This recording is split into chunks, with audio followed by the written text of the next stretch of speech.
What's up with an APA? APA, let's get it. My bad for the delay. We were having some technical difficulties, but here's the boy right here. Oh shit, hold on. There you go. What's up, my boy? Hey, bro, I was just Cracking like, my G. shit. You know what I'm saying? Like, hey, bro, like for anybody, my bad, guys, if we kept you waiting. I was sending the homeboy the link and all that shit, bro, but it just wasn't working. So this is just the easiest way. What's up, my boy? So we got a few people up in here, man. As we wait for more people to jump in and shit. What you got going on, man? Right here, just barely coming back from the picking up the wife and doing some stuff. I'm waiting for some people to come and drop off the new cups merchandise that I got sent, bro. Um, Okay, we'll get into yeah, all that. All right, so check this out. All right, so let's get started. Um, sir. so for everybody in the comments, man, I appreciate you guys. Let me read out a few. Trailer Mechanic, Semis, Rick Martinez, Brian Wood, my boy. Appreciate you guys, my ranchers. You guys already know what's up. So, without further ado, let me getting to know you, because you've been on the platform and shit, bro. Obviously, man, we're somos paisanos. Y, for anybody that's ever been on my channel, you guys already know I represent my blood, but I also have a lot of respect for the other half of my life that I grew up with, and that's Mexicans. You know what I'm saying? My raza. I got a Zapata poster up there. He's one of the revolutionaries that I admire. Um, a lot of our brown people have the same traits, regardless of what country they're from. You know what I'm saying? Yes, As far as I'm sir. concerned, the only difference is one little invisible line and a slight difference in accent. But go ahead, introduce yourself to anybody that's gonna watch this live in the future that doesn't know you. That I say that because a lot of people do know you, if not everybody in here so far. Um, go ahead and introduce yourself, bro, and I'll start asking you some questions. All right.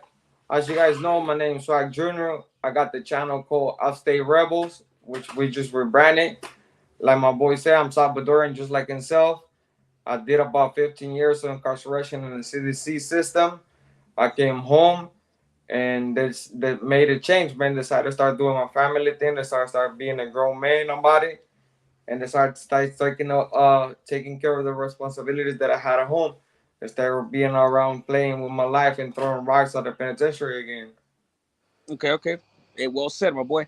Okay, so look, I haven't done an interview in a minute, but every time I did an interview, bro, I don't write notes. You know what I'm saying? I don't get ready for an interview, bro. I go straight from cooking my fucking chili dogs for my kids straight into the live. You know what I'm saying? Like, so, and That's I the say best that to way say to the do it. and I say that to say the following: those of us, you, and a lot of people that have done time, like we're used to having conversations on the yard. We're used to just chopping it up, shooting the breeze, things like that. So we don't need to prepare like a journalist does or anything like that. You know what I'm saying? It comes naturally. So saying all that, I'm gonna ask you the first one. Tell us about your upbringing, my boy. When were you born? At least share what you want to share. If you're not comfortable sharing something, don't trip. Where were you born, and how was your early childhood between the when we were born to the age of 10? So basically, I was born in El Salvador. I grew up in a canton called San Ildefonso. It's a little village outside between San Vicente, the apartment of San Vicente, and San Miguel, two big cities. Um, I was raised by a single mother. My dad was there up to like when we moved to the city. So we were born there, but then after the guerrilla and the war was still going on. There were still activations. There was still raids happening during where we were at our little villages. So my mother decided to move us to the city where we could have a chance at life, where we couldn't get involved into the war because at that time they haven't signed the peace treaty yet. So soldiers and paramilitaries, people that were still going to war, you will still hear bombs, you will still hear shootings, you will still see soldiers coming and snatching kids up to go take them to the cuarteles, to like basically like the training camp for like Escondiéndose en los techos, right? Hiding on the yeah, roof. My hiding up pops on was the part of that. roof, trying to hide up behind the little water, big old fountain, la pilas and stuff like that. Trying to hide behind the chicken coops, whatever you could find. People were always trying to figure a way to not get their kids caught up, you know, and our mothers, and especially I say our mothers because the females are in our household, says our guys male figure when they will do everything to protect us, you know. My mother will be out there trying to go to sleep at 2, 3 in the morning just to make sure that the race will go smooth and our house wouldn't get caught up and we getting didn't get sick. Cause it was four of us. It's four boys. My mother had four boys. I'm the third out of all four of them. But she had older brother. My older brothers, who she was afraid for, she didn't want them getting taken and going to a preliminary school, basically a soldier school, to where they have to go under the soldier Yeah, way of living. paramilitary, paramilitares. Yeah. Yeah, para las militares, you know. So, and plus, our family was involved with the guerrilla due to some of my uncles didn't want to pull up with it because they didn't agree with what the government was doing. The matanza of that we had over there in the cantones escaping me, man. The big matanza that happened in Jesus, escaping my mind right now the name of the city. It's all good.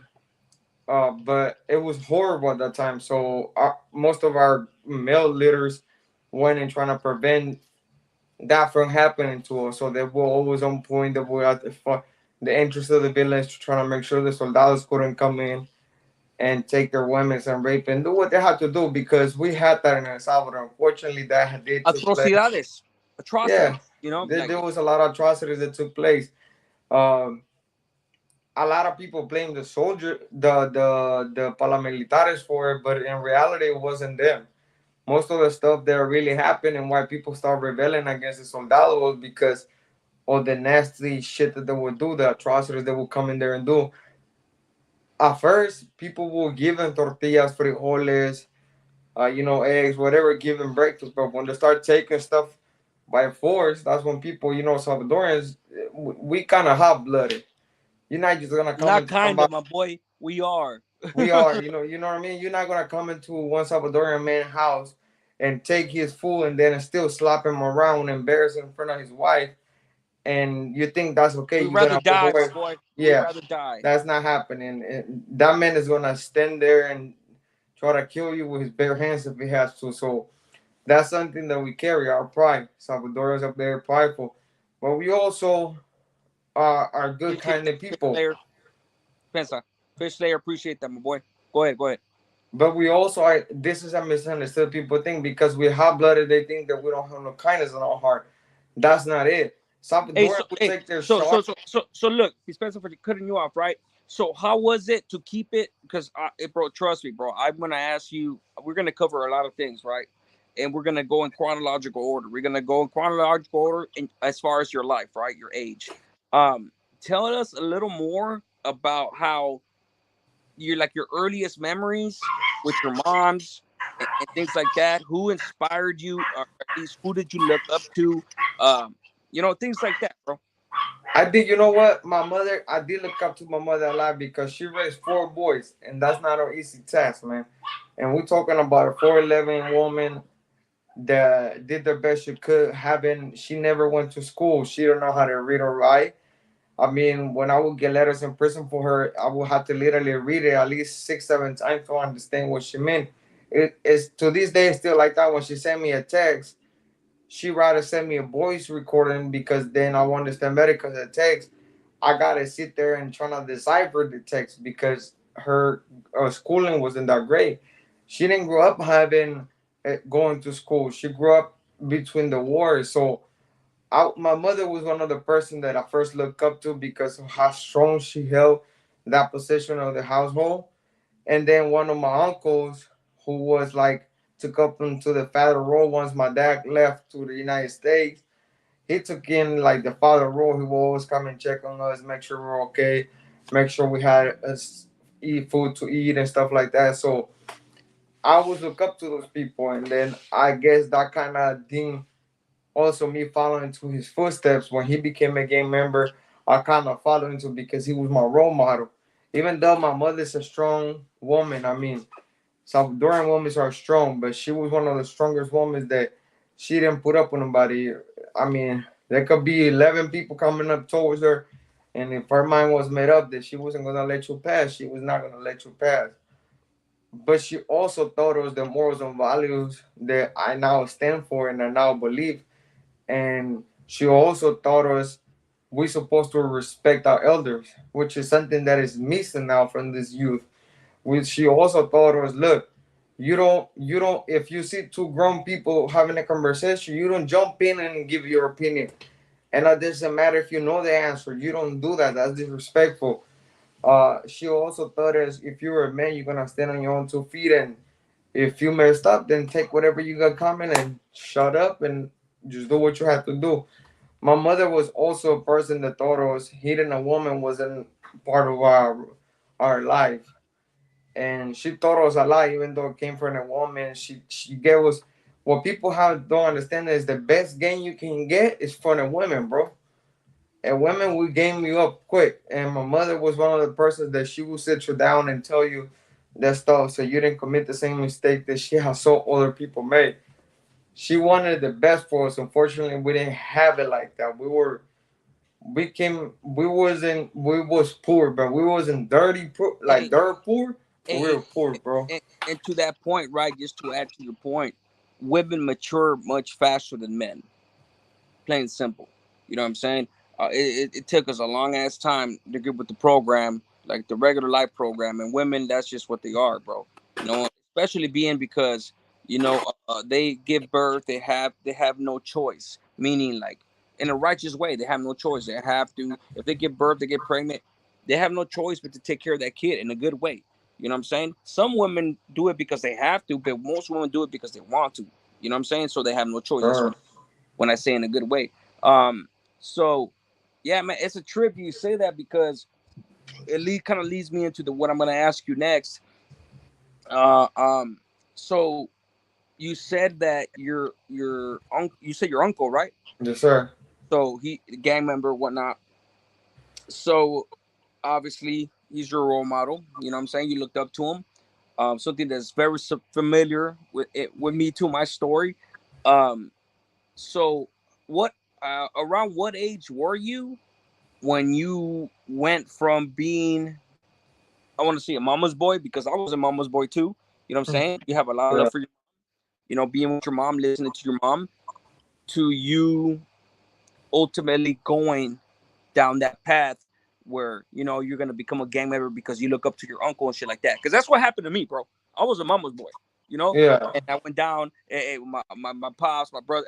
So tell us about how that transition when you were a little kid and when you started getting into gangbanging. So basically, yeah, in El Salvador, I live. My grandma lived in San Salvador. When we moved to San Salvador, she lived over there by La Tiendona, like in the downtown of El Salvador. But there was an area that was called Hey, what Soyapango. year was this, by the way, if you don't mind me asking? There was in like around 98, 99. Okay. It was the late 90s. So we when we moved to El Salvador, it was 97 to San Salvador. She moved us there because the peace treaty was signed, and she figured, well, in the city I could give you guys some type of better education because the system in the city was growing faster than what we could get in our little villages.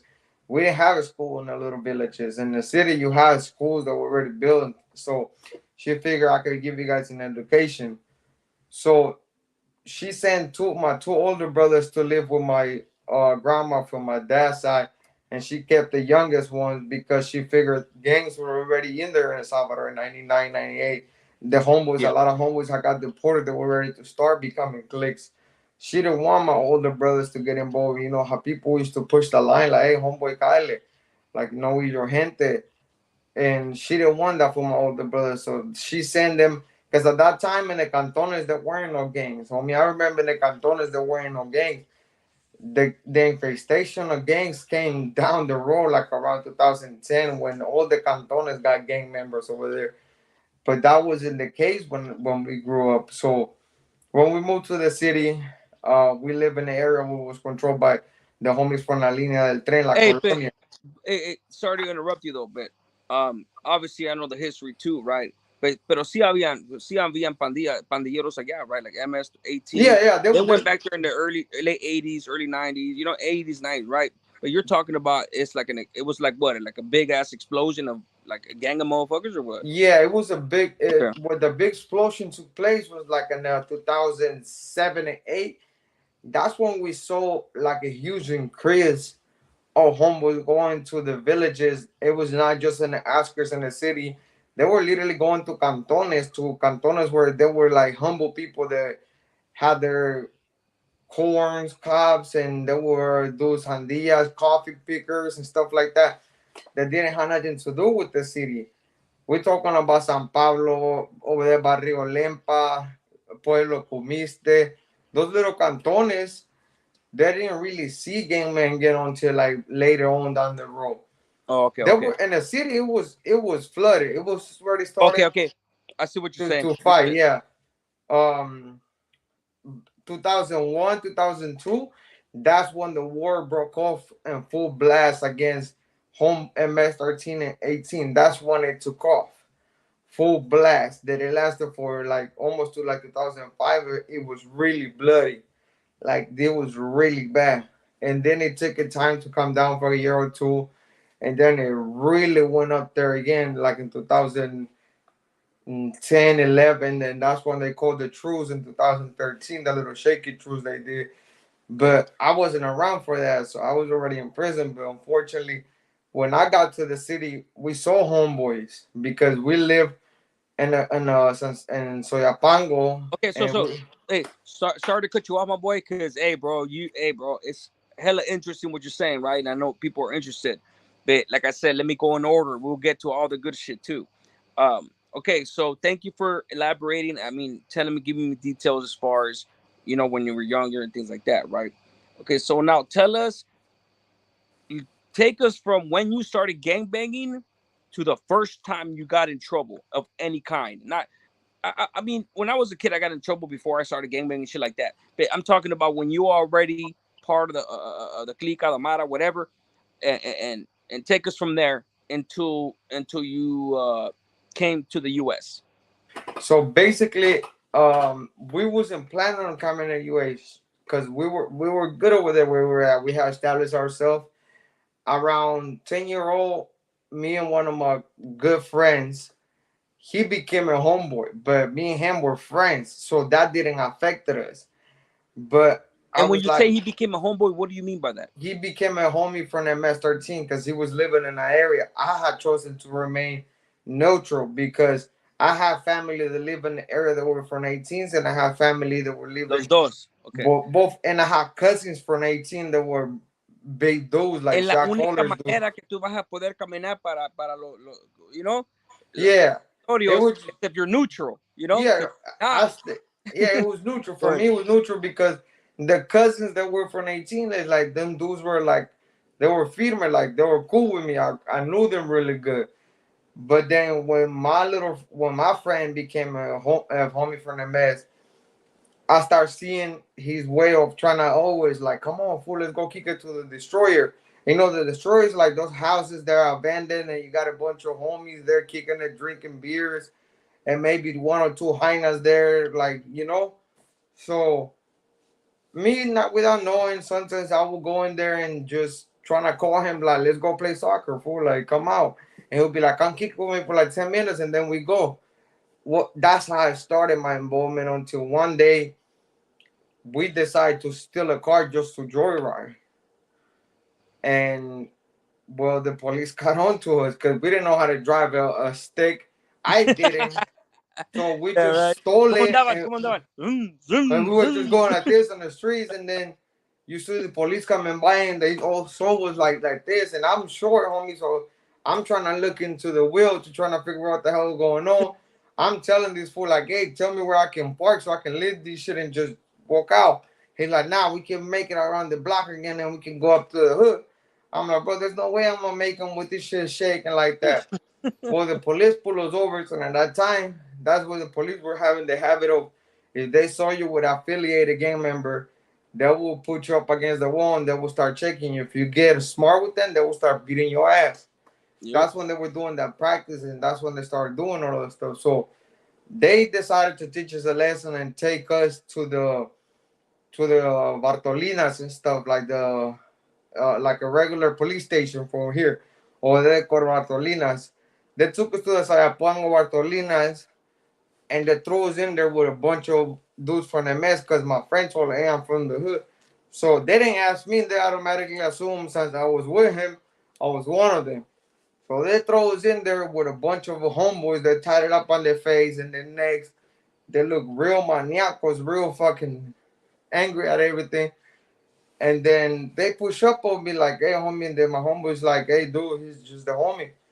But I remember my uncle's placazo. So that was the first time I ever used my uncle's like as a juice card. And I told him, hey, Yeah, to get and yourself out, get yourself out yeah, of a because jam. Yeah, for I sure. felt like these fools were pushing way too hard. Like, because the dude was grinding like the shirt. Like, I don't believe you live there, fool. Where you really live, fool? Like, you look like, yeah, that fool was like, you look like, and he was talking respecting Hey, the dudes from and for 18. and for anybody in here wonder what the hell we're talking about, he's talking about when he was still in El Salvador. We're talking about a third world country. What are the a country that had the highest murder rate per capita in the whole world? In the world, not in South America, Central, North America, in the world, bro. You know what I'm saying? Yeah. Es un país bien peligroso, que era bien peligroso. So for those of you guys that are listening, just to give you a feeling for what he's the ramifications, like the consequences of what he's talking about in the feeling. You know what I'm saying? You're talking about where motherfuckers get killed like nothing. You know what I'm saying? But go ahead. And so I figured because he names the clique this right next to where we were living, so I automatically figure these two cliques always kicking over my uncle clique. So I figured he looks around my uncle's age, he got to know him. So I tell him, hey, I'm Soso's nephew. He backs up and he goes, describing to me what placazos he has. He start questioning me like where he's got tattoos, where he got placazos. He just literally goes in deep, like trying to figure out if I was lying. What he drives? When's the last time he got deported? Do you know what clique he was running a leg? Like, so I give him all the answers that I knew were retrospect from my uncle. He lets me be, but once my jefita find out that I was in a Bartolina, she obviously come in there. And before I walks out, the dude's like, "Hey, since you're going home, give us the shoes. Leave the shoes with us, cause we might not see a day or life in the next 10 years. So he like give us the shoes. So I have those old school Reeboks that had sent me from over here for United States with the thing. So I was like, fuck it, they're gonna be kept. So I just gave it to him. Um, they let me out. That was the first time I ever got in trouble. Better And than losing I your got, life, right? yeah, better my shoes than my life. Like here, fool, you can have it. He took my shirt, only left me with a tent up, and then my fita picked me up. And I'm not gonna lie, bro, being a 10-year-old kid surrounded by a bunch of killers, tattoos from the face down. These fools are just with a tent top, like whole sleeved up. And their demeanor, you can take this, you can tell that like the homies are not playing, like these fools are not playing. This fool will take your life. They will literally strangle you. And the hooders don't do walk by, so they don't do count time to check in if you're okay. They put you in a tank and then Madre. you're on your own, homeboy. Like that's it. So that was my first time really getting in trouble. And I'm not gonna lie, that shit kind of like gave me a wake up call because I was like, I really don't want to be here. Like I don't want to go through that situation again. Like having to wait for a bed or having to fight for Look, a bed. yeah, man, you're absolutely right. Like, look, man. As a footnote, I think everybody that knows anything about prisons, jails of any kind in different countries, saben que nadie quiere estar ahí. You know, it's all bad. You know, like desde la comida que te dan de comer, what they feed you, to how they treat you, your human rights. You don't got no damn human rights over there, bro. Not at all. Bro. And the ones that you do have, they don't care. You know what I'm saying? They don't care. If your family doesn't come to visit you, you're not gonna eat. You know what I'm saying? Like You're you not. may get a little something, something throughout the day, you know, because you all look out with each other because no todos tienen familia que la vienen a visitar. Not everybody has family come visit them. So you're gonna survive. You're not gonna literally starve, but you're gonna be hungry as fuck. And unless you have somebody to come and feed you, like your family members, you don't got nothing.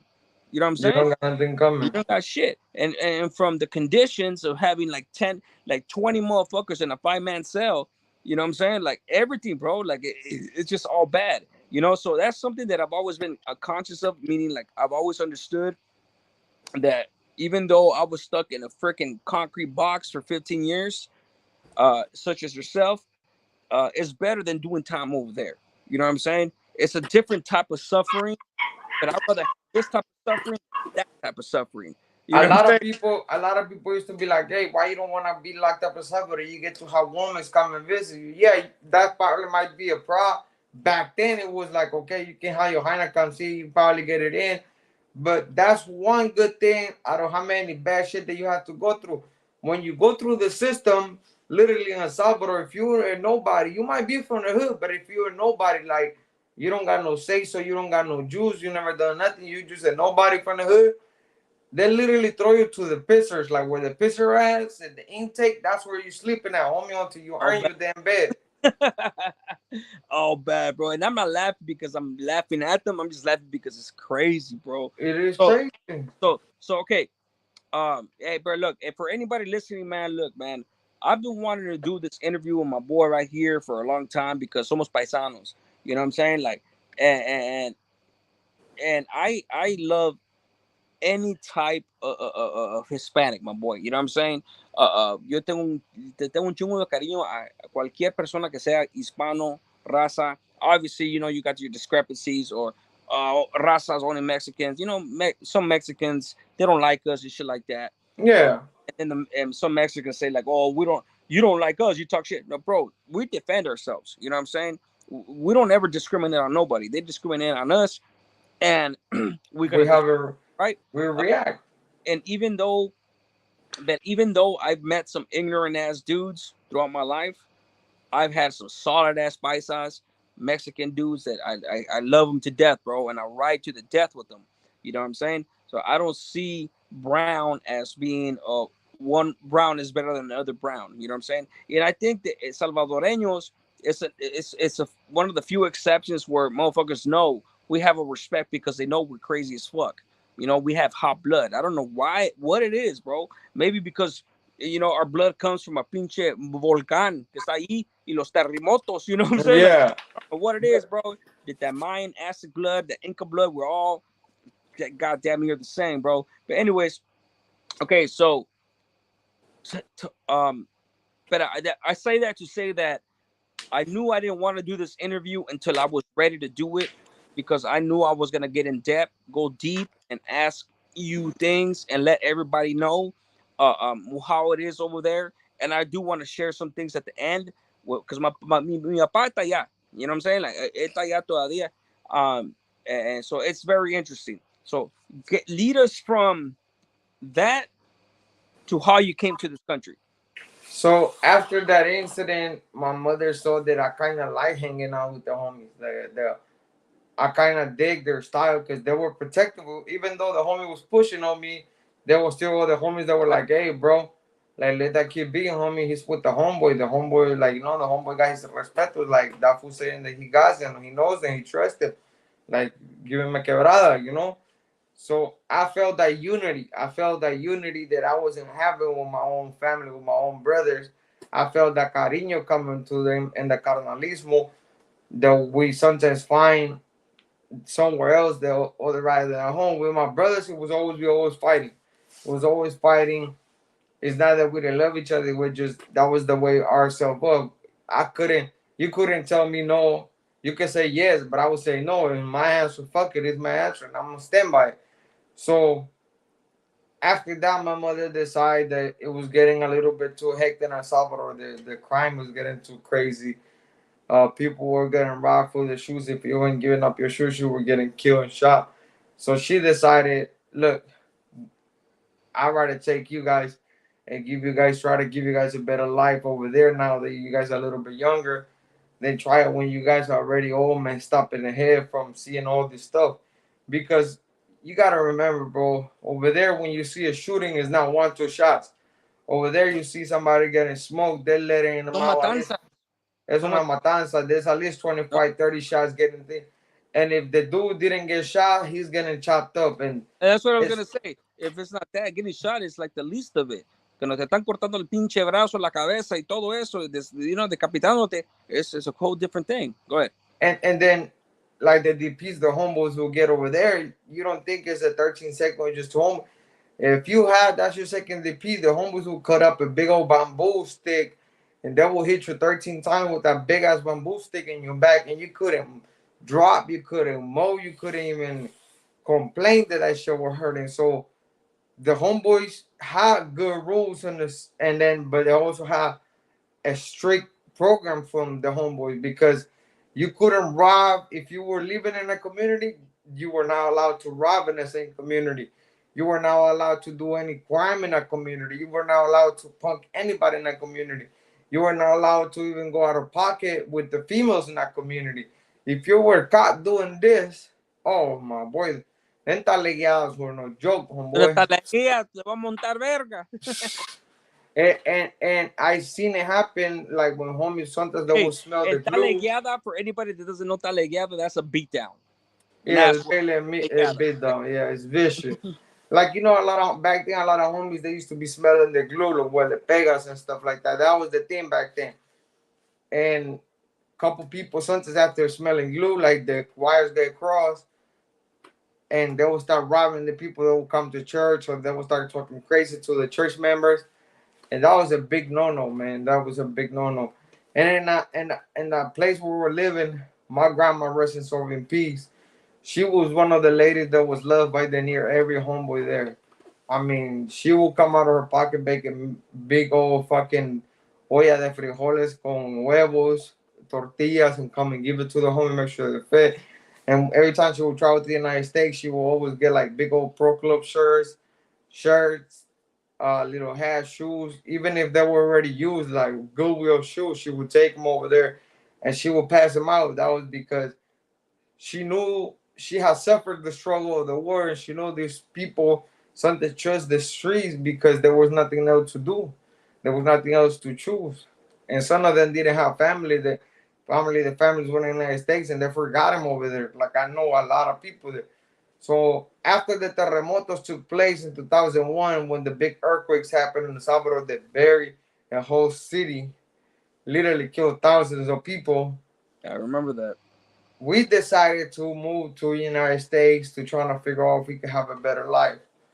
Um, and that's what we did. We came here in 2002, and my uncle from the hood was already here because he was been traveling back and forth to LA, and he had already established himself over here in Frisco because he was one of the founders for my clique. So him and a couple of his homeboys were already Oh, established. so you're from so you established in Northern California? Yeah, I'm from the Northern Oh, California chapter, so I never got jumped I in didn't know up that. in. Yeah, I never got jumped in El Salvador or nothing. But when we landed here, I stayed a couple weeks in LA, but I don't really like it. The discrimination we got over there was vicious. I mean, it was really ugly, man. So we decided to move to over here up in Northern California where we have all the family. And that's where my uncle had established this clique, 20th Street clique that later on became what it did. So like I have followed him in a lot of footsteps. I found it easy to start going to the hood, and high school, middle school were around the corner. The Mission District was there was a lot of homeboys that will go to the Mission District. And when you first come to the United States, here in California, they have at least in the Bay Area, they have a school that's called Newcomers, right? For people coming in from different countries, and they try to teach you how to do English and stuff. So I went through that for the summer, and then they sent us to a middle school, and instantly I clicked in with a couple of there was these triple guys. There were triples. There were Salvadorians, and then there was a pair of twins that I knew that were Oh, there Guatemalan. were triplets. Era Yeah, were triplets. Yeah. Okay. So I start hanging out with them because it's like they're Salvies, they talk just like me, and that was my get down. Like Salvadorians always we always look for our own people because we know that we're never gonna get let down. our own people always gonna try to have our back. If you need anything, we're right here. So I start hanging out with them, and then little by little, I'm Salvadorian, so I'm always gonna rep my country. So I used to have a Salvadorian hat, shirt, and then eventually I start trying to get punch them for having a Salvadorian shirt or just having something that represents El Salvador. And I'm like, bro, what the fuck is this? Dudes used to talk to me in English, and I'm like, I don't know how this. Yeah, I'm like, I don't understand what's your problem with me. And that fool used to be like, take off your shit. I'm like, I'm not taking it off, homie. I'm Salvi. What the fuck?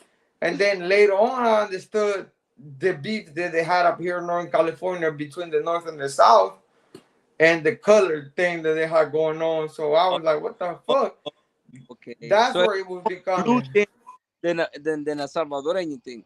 Yeah, it was more a blue thing to them than a Salvadorian team. But then eventually became like, okay, fuck it. If you're not gonna take it off, we're gonna try to make you take it off. So I start getting jump in the bathrooms on the way out to the school, 4 or 5 people deep.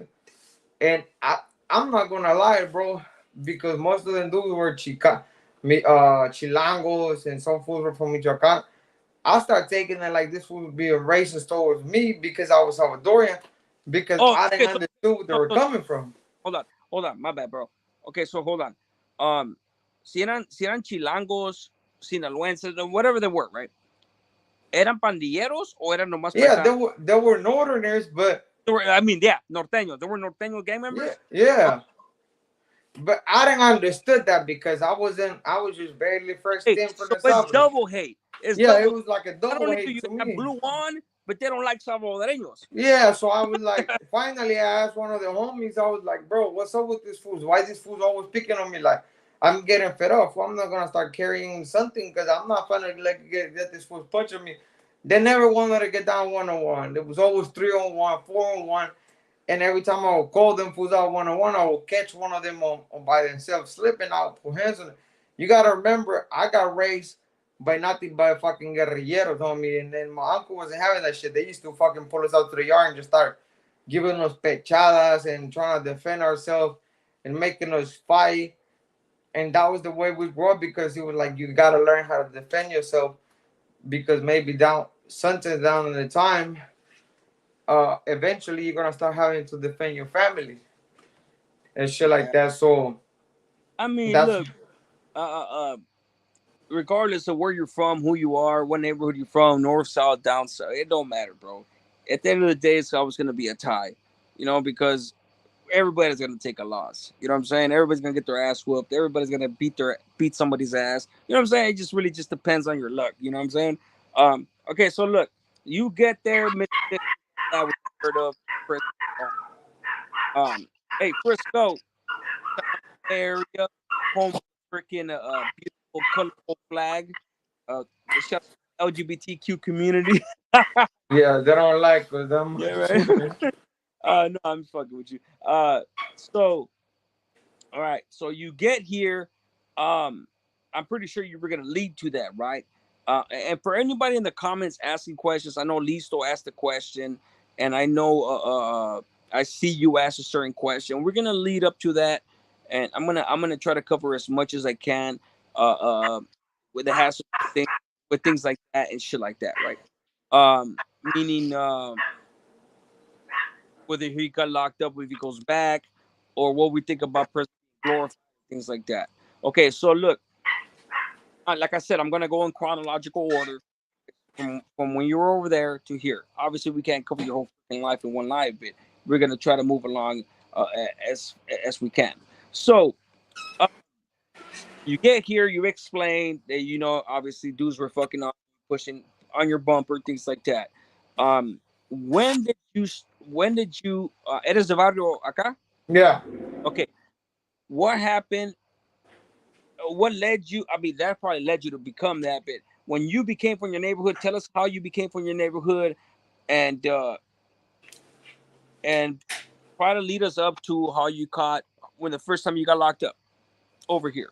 And basically was I was going to school, and then I run into one of my homeboys that didn't know at the time he was a homie from the hood, and me and him took a liking to each other, and this is the trip. That's why I said you won't find a racist bone in my body. Last time somebody typed in a comment saying you hate Mexicans because you don't like them, I say that's not true because my raw dog in prison was from Michoacan.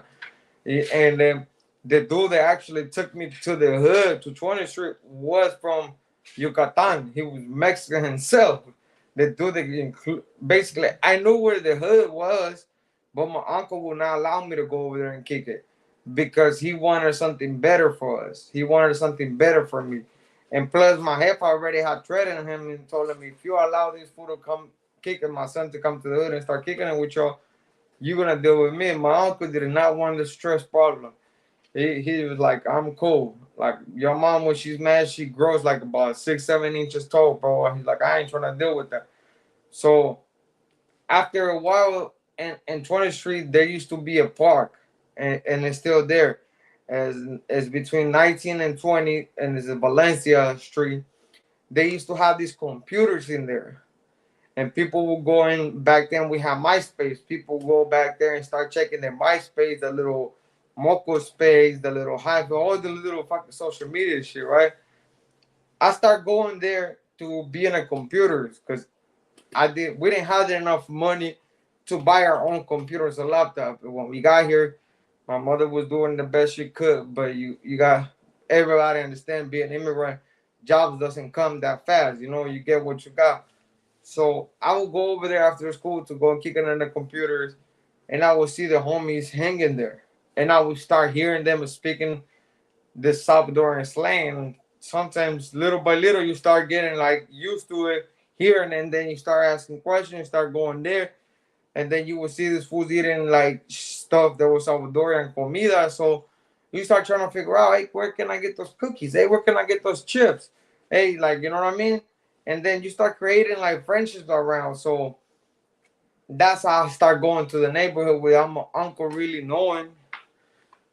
Uh, until one night, my uncle pulled up. At that time, they were still doing lowriders here and there in the mission. They were in Bend yet. He pulls in with his stuff, and he sees me kicking him with the homeboys, and he's like, you gotta go. You can't be here. Like, I'm not trying to deal with your mom, so go get. So my thing was like, okay. Who's your homeboy that got you into your My clique? homeboy Silent basically was me and him were cool friends, and that's when him and my other homeboy Candil, our older homeboy, that pulled me in, and then my homeboy Slow Pain. Those were the three individuals like me and him we were like linked in. But the one that brought me to the hood was the homeboy Slow Pain. Me and him, like we knew each other because we lived close by. So there was a soccer field there, and we used to go and play there. And that was my excuse, sometimes to go at night. I'm going to go play soccer, and that's how I start seeing the hood and still seeing the homeboys start kicking a little by little. Next thing you know, you start doing paddles for the homie. You don't even realize you start doing shit for the homeboys. You start kicking in between the older homies, and they're over there like, "Hey, hold this. You're the youngest one. It's cool." And then next thing you know, you're getting into a fight with the older homies against the fools that we're different with, and they see that you don't take off running, and they start giving you props, and you start feeling a little bit more welcome, and then you start kicking it. So my first case here was going to juvenile. Was my shit was joyriding, bro. I used to love just stealing the old Honda cars with the little bar and just taking off with the little fuckers. How So many Camrys did you steal? I I probably stole like 7 of them motherfuckers just by myself. You could steal those motherfuckers with scissors. That old school The Toyota Camry. old school, yeah. I used to just remember with the little hook. It was a gancho de no do las ropas and shit. You just put it in there, click. Vámonos a la verga. So Shit. I used to pull up in the high to the school, bro, and I would leave in there, and then you would see the shit, the tow trucks coming in the middle of lunch and just pulling the cars out, and they'd be like, "Hey, they're taking your car." Like that shit ain't my car. Hollywood Hugo. I send mine, my boy. But yeah, go ahead. Okay, so all right, so I appreciate you sharing that. Um, Lead us to the first time you got locked up, my boy, So and bas like kind of like go into how you kept getting locked up, and you stopped short of when you caught your. So you said you did 15 years, right? almost 15, bro. Almost 15. I did. Right. Yeah. Okay. So tell us about before you went to prison. Stop there, but tell us about all your criminal history. I mean, like where were you when you got locked up, things like that. Obviously, share what you want to share. Don't incriminate yourself. Obviously, that's not what I'm asking. But tell us about how the first time you got locked up and things like that. The first time I got busted was because we got into a fight in a school, and I had brace knuckles. So basically, dude was bigger than me. He was older than me, so I wasn't trying to take that L. So I kind of picked him up, and I forgot that there was stairs there. So when I let him go, and then I cracked him, and the dude was like, when he fell down, he kind of broke his arm, and there was other parts of his body that were a little messed up. So you gotta remember, back then in middle school and high school, they used to have an officer assigned to schools and stuff like that. So by the time the little securities got there, a lot of us had already left. But the dude's high now point those out was like he was the one that had, because she thought that my breast knuckles were a pedazo. You feel me? So she was like, he has a pedazo. That's why his lung is punctured or whatever, whatever. So they came and snatched us up. That was the first time I went to juvenile. But that was my first offense. I never got in trouble over here. They basically did like a 5 days, and then I went to court. Then they released me out and told me that not to get in trouble again, because now I was gonna start getting into the steps. Then the second time I got busted was we were joyriding, and we hit the police car without us even knowing, and we just took off. Yeah. And we took him on a little quick little high speed chase right there by Dolores Park, and we jumped out and we let the car run, and that Park, shit just went us, huh? Dolores Park is in Frisco. Yeah, it's a real famous park. It's right there in the Mission. So, and the car smacked one of those hydrant waters, and that shit just started busting. So yeah, so they took it for destroying like city property and stuff like that. And that time they did hit me with like fucking 60 days in there. And then when they did let me out, they put me in a little fucking weak ass house arrest for another 60 days. And after that, I had to like basically keep aways. I couldn't go to different areas. They hit you with keep aways over here. So basically, they will have you keep aways from the streets. How old were you at this point? I was almost 13, bro. Okay, I so was pretty young. I would look, bro. We could make this shit. I mean, a 5 hour interview, right? If I'm gonna fucking ask you about your whole life, right? Because I could very easily ask you how's the juvenile halls and things like that. But that could probably be a part two, part three, part four, that type of stuff, right? And or some shit videos that you drop on your channel, right? So, um, was that the most time you did as a juvenile before you caught your case, or let us know what was the longest time you did before you caught your prison case?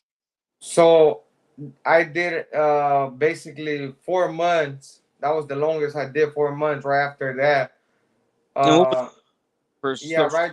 Yeah, I did 4 months right after the little 60 days house arrest. I got caught up with some other bullshit, and then I did 4 months right before I caught my big case. I okay, was still a so juvenile when I caught my big lead us case. up to your big case, bro. What led up to that? So basically, I used to drive. Me personally, I still got family from LA. I still got a lot of homeboys and family from LA. So I used to take trips up there a lot. Like I would go with my carnal and go with some other homeboys and stuff like that. So at that time, we had just finished a really nasty war going back and forth with the dudes from 22nd and Bryan. That's the Norteño barrio over here. And their dudes are, why I always tip my hat out to them dudes, because them dudes, most of them are Salvadorians, Hondurans, and them fools, they don't do drive-bys from the cars. Them fools get up. Them fools, Yeah, they get off. That's they that get off. down south, bro. You can't do drive-bys. You get off the car. Like that's how I caught my case. You get off the car and you go up to them personal and you fucking kill them. No, over here for the homies, you can do drive-by, but them, they I know the whole story. But them dudes, Oh, okay. You see, them dudes, I them, yeah, them dudes, they were with the business. Like if they oh, were, eran norteños. yeah, eran norteños. They were norteños. We had just finished basically like a war with these dudes that were trying to create MS-14. We had just really smashing on them dudes, trying to create that fantasy gang, and then the 22nd and Bryan was backing them up, so they picked up right what these fools left off. So it was pretty serious back and forward. It was going on back then. So Hey, it, hey, real quick, right? Especially for interrupting you because this is very interesting to me. Have you spoke about this shit on your channel as far as them trying to start an MS-14? So I think I mentioned it, but I never really got into the depths of it. And people Hey, asked me about we it, should so that's talk why I about was. that.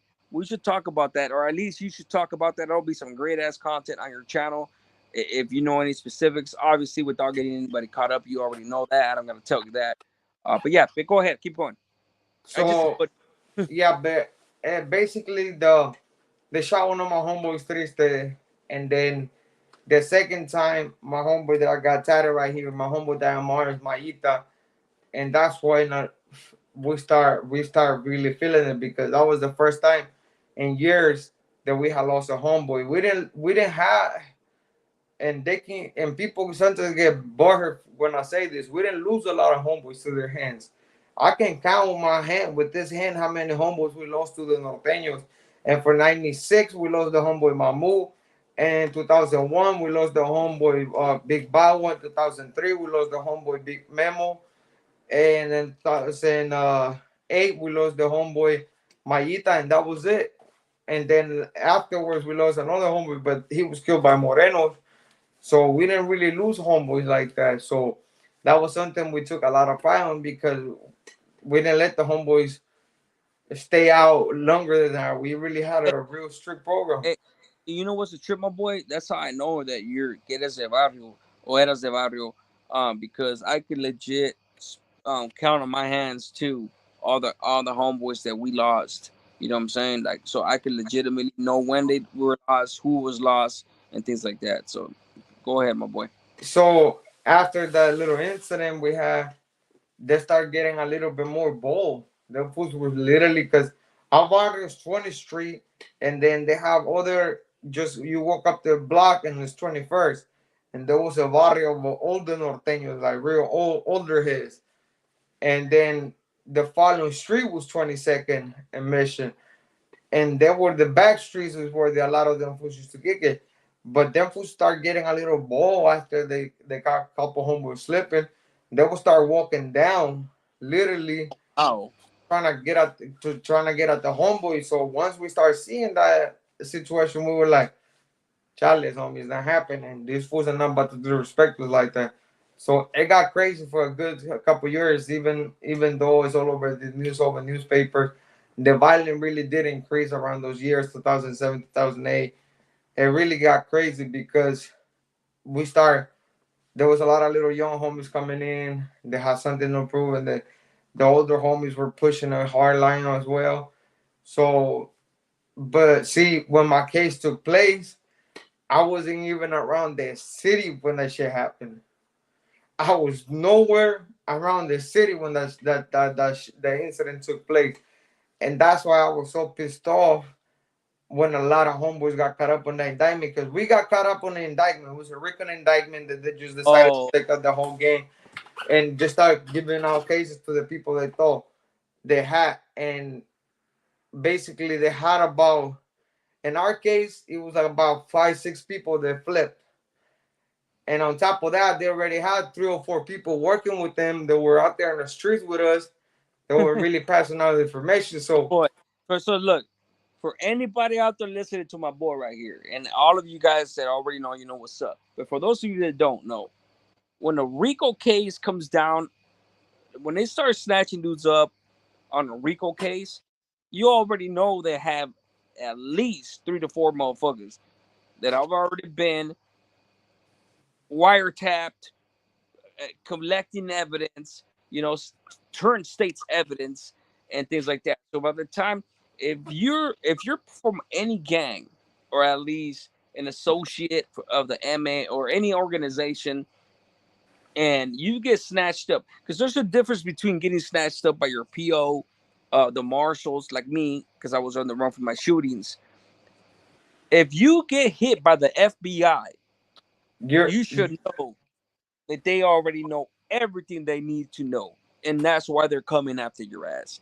You know what I'm so saying? Them this, motherfuckers build cases, bro. Them yeah. motherfuckers come get you after a month or 2 or 6 months. They come get you after a few years. Once you already know.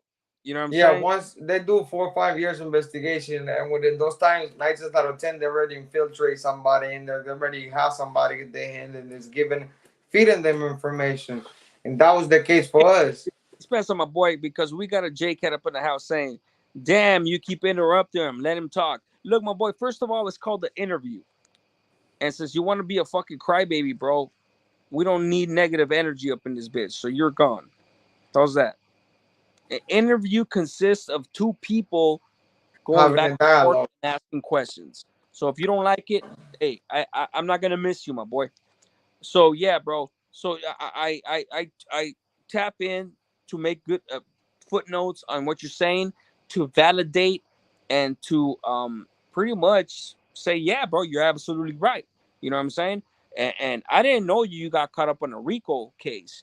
You We know, so I got we got to make so that footnote. basically it was two RICO indictments that took down our neighborhood. In 2005, they hit us with the first RICO indictment. That's when the first Nicaraguan dude went got deported over there when he tried to start up a hood over there, and literally the police force went and took him out of his house, and we no longer knew nothing about him. They took him out, they disappeared because that Nicaragua didn't want no gangs at all over there. So they Yeah, literally went and snatched the homeboy up, and then he was never heard of. To this day, we don't know if he was killed, he was locked up, or nothing. We don't know nothing about him. That's a bad Nicaraguan president who didn't want no games back then. So yeah. after that, Hey, the 3 years. we're gonna get to the Salvadorian president and everything, bro. Trust me, bro. This is I can't wait. So okay, so pick up. Obviously, they got hit with the RICO Act. Go ahead, push So some more. after 2008, they came down with the Devil Horns operation that they called it. They had three people that have been infiltrated. That were recording. They were giving them information, and they hit us. Myself and another homeboy were the youngest members on the RICO indictment. We fought our RICO indictment because we were under 18. They decided to let the state deal with us. So we went through our proceedings. The federal judge was like, we're gonna have a lot of trouble on the appeals because they're still young. So if this dude lose the case, the appeals are gonna win, and you guys are not gonna have no feedback. So let the states deal with him. So they send us back to the state, and since we were not 18 yet, they send us to a juvenile hall center still to fight our case until we turn 18. So we were sitting there in the juvenile hall center, my crime, me and myself, uh, until we turn 18. Once we turn 18, they let us go to the county. We fought our case for almost, I want to say, almost 4 years. And literally, Kamala Harris, that's when Kamala Harris was trying to get the seat in the Senate. And she took that case. We kind of messed up because we went to trial right after the big case of Edwin Ramos case went to trial and lost. So he had just went to trial and lost, and we went to trial right after him. So she was literally outstaking herself on that big ass win, and Uh, then she used us to parade her little self around, basically saying, "I'm gonna get this asshole's life," her and but Biden it doesn't matter. shits, bro. Spend some. That's how I feel. Yeah, she was her I'm and all George Gascon. Her and George Gascon were like dickheads. Like, let me put it to you this way: during our trial, during discovery, it came out that the start witness that they had hidden information from the feds handlers that he had. He had lied to them about the shit that he had did while he was out there with us, and he had lied about the cases in Honduras. This dude had ordered the murder of a bus full of people, literally, a bus oh, full of people in his motherland. This fool ordered that he killed, I think it was 24 people just because the driver wouldn't give him the renta.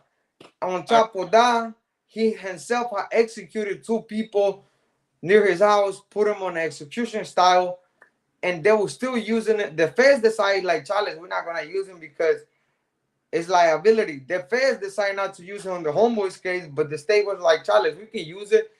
So they didn't allow it to this. Like when we try to question cross examination, They didn't allow us to ask any question about his past dealing. And it was so messed up. His whole past was so fucked up, bro, that he was named a man without a country because he couldn't get back to Central Honduras, but he couldn't stay here either. But they couldn't deport him nowhere else, so he was a man with no country. So he was here. They took his paper. He was here illegally, but they couldn't touch him.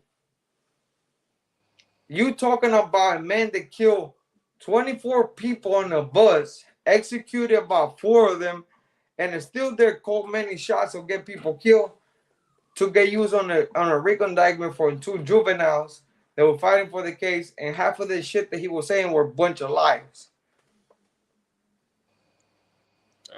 So they got us convicted for that. I got hit with 35 to life. My homeboy got hit with 44 to life, 35 to life. My homeboy gets hit with 44 to life because he had another case on top of that. And then on top of that, they gave me 10 more years for gang enhancements and assault with a deadly weapon because we had got into a riot and we had hit somebody with the trays. So they gave me assault with a deadly weapon because the trays were like the county trays, the thick ass black ones. So they hit me with that. So basically my whole time was 40. It was like 52 years to life. I was 18, 19 years old when I got hit with that. So that's when you were fighting your case, right? Yeah. That's what you. Okay. So yeah, go ahead. So basically, we lose our trial.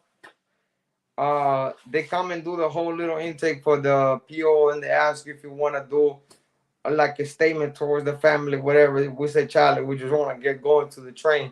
I was just fed up with that shit already. So we get shipped out to San Quentin because that's our reception. A lot of homies from the Bay Area get to San Quentin. For some reason, and I said in one of my interviews, on one of my videos, the first videos I made, homies from LA were coming to San Quentin because they weren't sending them to Delano or Chino anymore for some reason. They were sending them over to San Quentin at that time. Yeah, so yeah, to reception. They were sending them to 2011 and 12. Oh, okay. Because I guess they have already, some type of, yeah. For what I heard was, I don't know. For what I heard was Tracy was being like the water system was being redone since it was disgusting as hell. They were fixing the water system, so they have shut down areas by area. You think? So let me ask you this. Sorry, bro. Because obviously, so anybody from down south, if you're from San Diego, I'm guessing you get sent to Donovan. If you're from Orange County, LA, San Bernardino, IE area, you either get sent to Delano or Wasco. You know, Orange County, you get sent to Wasco. Some dudes from LA, but most dudes get sent to Delano, right? To North Kern. So I'm trying to. The reason I'm trying to figure out, maybe, do you think these dudes were from LA but they were living up north? No. The reason why was because they started sending to the Delano after they shut down Tracy reception because of the stuff that was going on.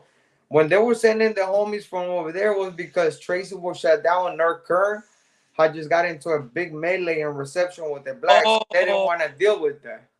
That makes sense. Okay. So they were sending, sending them to Quentin.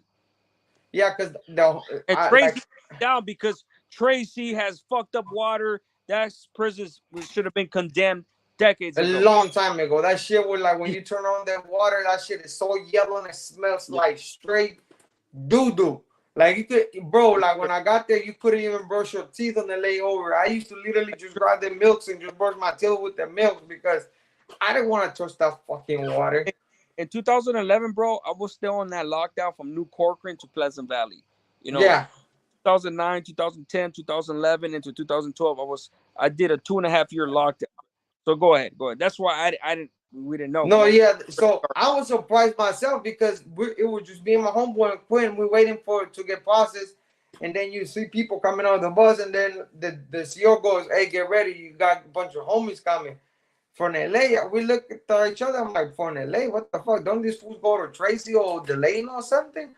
So we stood up and boot up fast enough, just in case we're getting a little setup. You know, San Quentin is known for the weak ass setups they do. So there's a homie coming through there, and at that time I had long hair, so I looked like a northerner. And there's a homie, older homie pulls into the tank, and he had a deep ass raspy voice. He go, "Hey, homeboy, where you from?" So, and it was Shy Boy from Sereno. And I say his name because the homeboy so far, last time I heard, he was done también. So he walked in with a bunch of homies from LA. They all start saying, and then they were surprised that we were like, our barrio was over here. So they start asking us questions about, oh, you guys are over here too? Like, what's up? And half of them dudes from LA, they walked in there, have pedos with the homeboys from LA. Like, they were beefing with their hood. So it was surprised to us, excuse me, that we knew them. So we still start kicking and chopping it up. And mind you, you get to San Quentin like around 8, 9 o'clock in the morning. You don't go and hit them buck beds until like 10 at night, bro. So you sitting there in the reception in the little fucking cages in the front of the desk all day long. By the time you go up to the tiers, it's about to be program shut down, and you only have like probably about an hour to wiggle, and then that's about it, bro. Okay. Okay. So,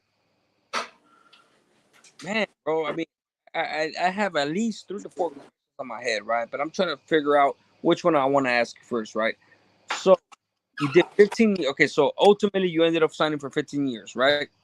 ¿Cómo pasó eso? Like, how did that happen? So basically, I got hit with they give me my time. From reception, I got shot straight to Pelican Bay. They didn't give me no quebrada. They were like, "Fuck this." So I get shot over there. How many points did you have? I had at that time I had because I had assault and staff and that carry himself over there. So they had gave me I had like 115. Jeez. Yeah, they had actually uh booted it Oh, up. and you're up north, so yeah, that makes sense. Okay, that Yeah, makes so and they decided to send me to a level 4 yard. I didn't know what the fuck that was, so I started trying to figure out. You got 115 points, my boy. You're gonna go to a 4 yard. Yeah, so I was like, when The when they when they came and gave me the chrono, like I remember the homie from San Ho, my one of my perros, he goes, "How many points they give you, perrito?" He's like, "You gonna go to a 3 with me?" I was like, "Bro, this shit said 115 points, level 4." He started cracking up. He did the same thing you doing right now. He started cracking up. He said, "Damn, bro, what the fuck?" He said, "Yeah, I don't like your short ass. You're going straight." And he jinxed me too, because that motherfucker said, "You going straight to the bay, fucker, watch." And that's exactly what happened, bro. shit. Yeah, I mean, look, bro. For anybody that doesn't know, obviously you know. As soon as committee seen your paperwork, what you got convicted on, you're fighting a RICO case. You got 115 points. You're going straight to a 180. Yeah, Period. so they shot me to the Pelican Bay. I got there. I got to AR, and I went through the whole little orientation. And My what, son and what was, year is this? huh? What year did you go to the Bay? So I went there on 2000, right after 2012, like at the beginning of Uh, 2012. my carnal was there in A yard, bro, and he caught a little some, and went to B yard when he got out the shoe. Yeah, Um, that's where they send you. but he was there when I was in Corcoran, so I was a new Corcoran when he was in the Bay, um, 2009, 2010, 2011. Uh, he was still there 2012 actually, but he Yeah, was on B yard. yeah, Yeah, because look, so I went to AR and they sent us to 5 block, and then that's when they were doing the transfers from like the shoe workers, the kitchen shoe workers. They wanted more on BR because it was easy for them to transfer them to the shoe right there, because the shoe is right there ahí to the está. BR. Yeah. It's just a straight shot, and then step for AR, they had to drive them. So they wanted to do a flip flop. The little So golf cart. yeah. So when I got to 8 yard, there was a lot of my homeboy there, and the first thing my homeboys advised me, like, "Hey, take it easy, slow down, don't show your balls. Everybody in here got huevos." That's Hey, not the case. it was a trip swag. You already know this.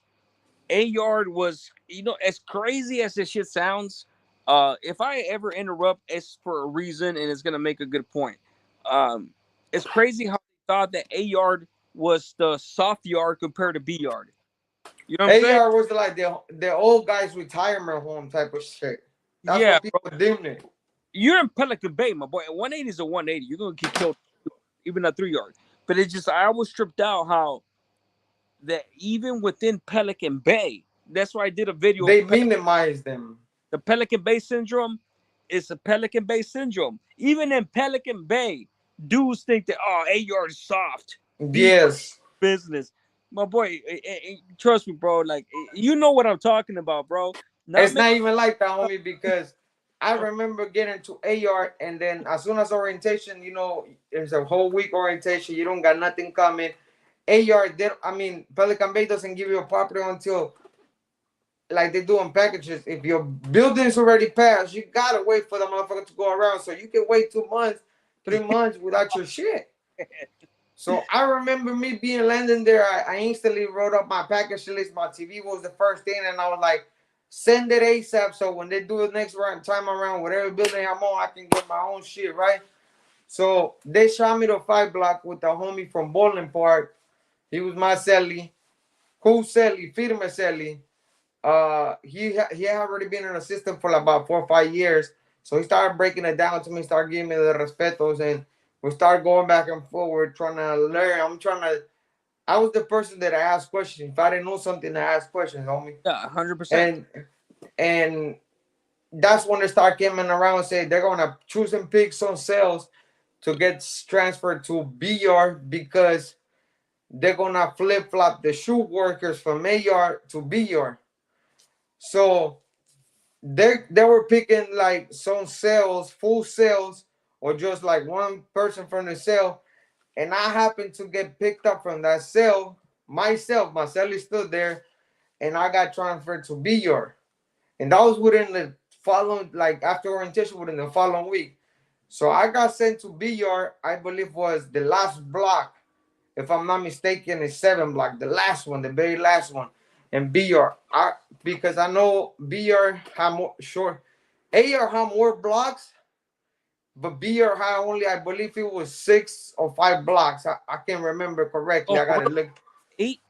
No, they didn't have 8. It had less blocks. Okay. Because most of them dudes were shoot kickouts and like satellite workers. So when I got there, I remember I got a little bit I'm not gonna lie, I got a little bit scared straight, like I'm gonna call it, because when I got there, my celly was already there. The person I was gonna cell up with, this dude had a big ass ant on his back. So I'm walking to the cell, and then all I see is a big ass ant on his back. So automatically my cables start like, what the Que es hell? What I norteño. gotta? Que es norteño. Yeah, like this fool's a norteño, because So I what's heard it? there were What, norteños in BR. where was he from? Northside Bowling or something? Nah, the fool was from Norwalk, from the dead Oh ends. no, right at the dead ends. Okay. Yeah, so I I'm walking in, and all I see was a big ass ant on his back. Norteño. Oh shit. That's one of my screens, homie. So I'm already trying to look what I got on my fucking bag to trying to do what I have to do. I'm like, that's their fuck up. If the homies chew me out for kicking this shit off, like that's their pedo, right?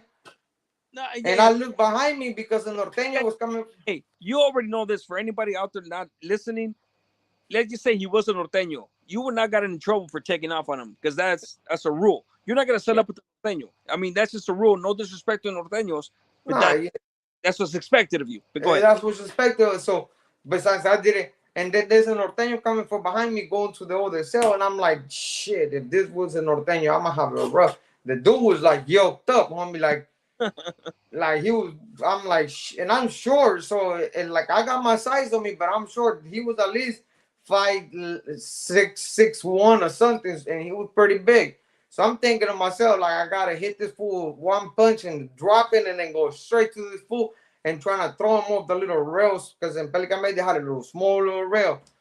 So I'm like, that's the best I can do. But if this fool drag me with him, I'm fucked. So I walked in there, and the homie goes, it's okay if I'm a homie. Once he used the word homie, I actually knew, because Norteño used the word homeboy. So I walked in, and then I saw Norwalk, but I still don't know. I'm like, shit, I know some barrios in Sacramento, there's all the barrios on the other side. I don't know all the Norteño barrios, So I'm like, He's like, I'm a homie fool and trip. I'm from Norwalk. He said the one way, so he was from the one way. See the choker clicks, and I was like, oh, mucho gusto, homie. They call me so and so. I'm from Frisco. He's like, he looked at me after I told him about it, and I told him I'm from Norwalk. He's like, what the fuck, you guys are over there too? I'm like, yeah. I got that reaction throughout the whole time that I was in prison. Every time I would tell them I was from that mess up north, I would get the same reaction. You guys are over there too? What the fuck? Where you guys are not? Are everywhere. Yeah, so I got used to that reaction, but I got there to Pelican Bay. The homie was my celly, actually, Firme Celly. Shout out to the homie. You know, he's still active, so I won't mention his name just out Yeah. of respect for him. But he was a solid ass homie. He gave me a sick ass routine to get on my business. And he told me, fool, like, look, you don't have to do nothing right away, bro.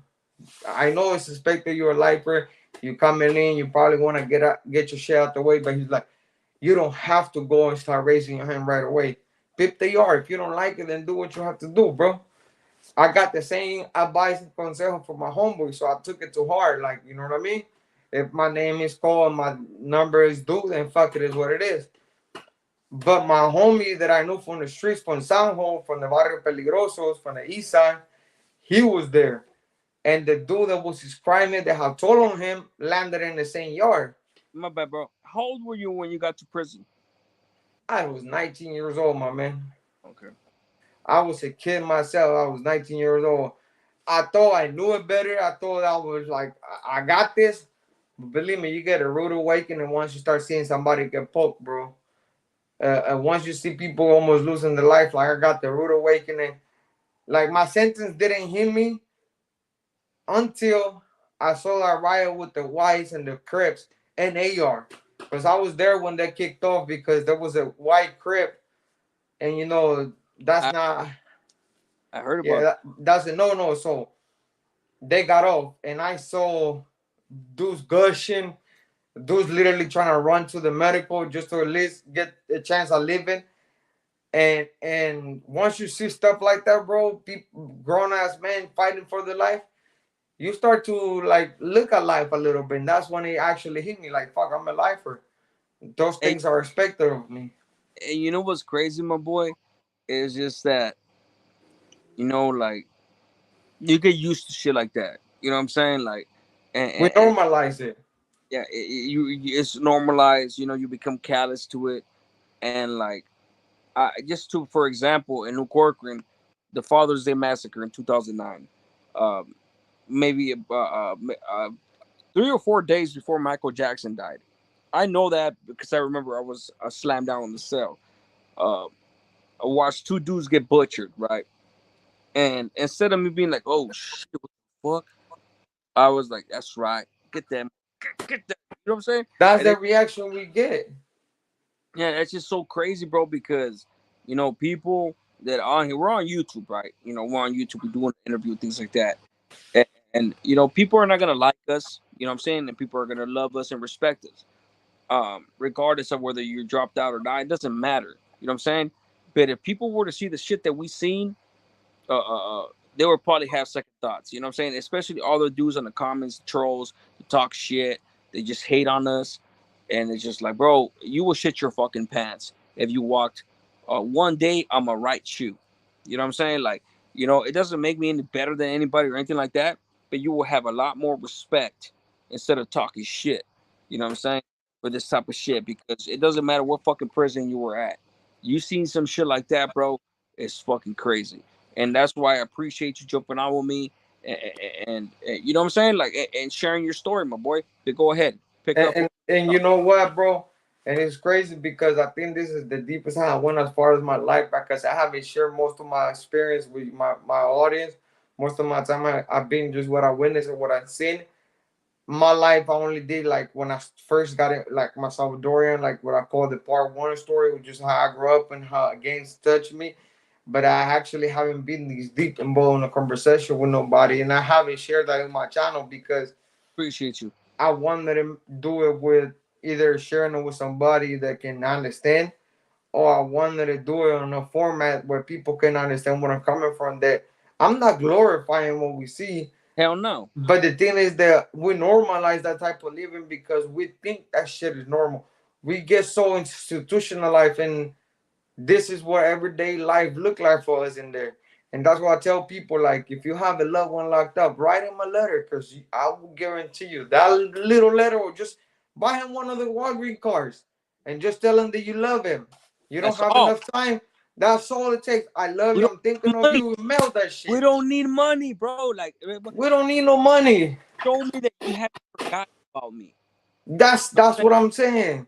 That's Yes, what I tell people. Like, man. that's what I was telling my wife for my birthday. I was like, I'm gonna spend it with the viewers. She's like, you don't want me to take you out to eat?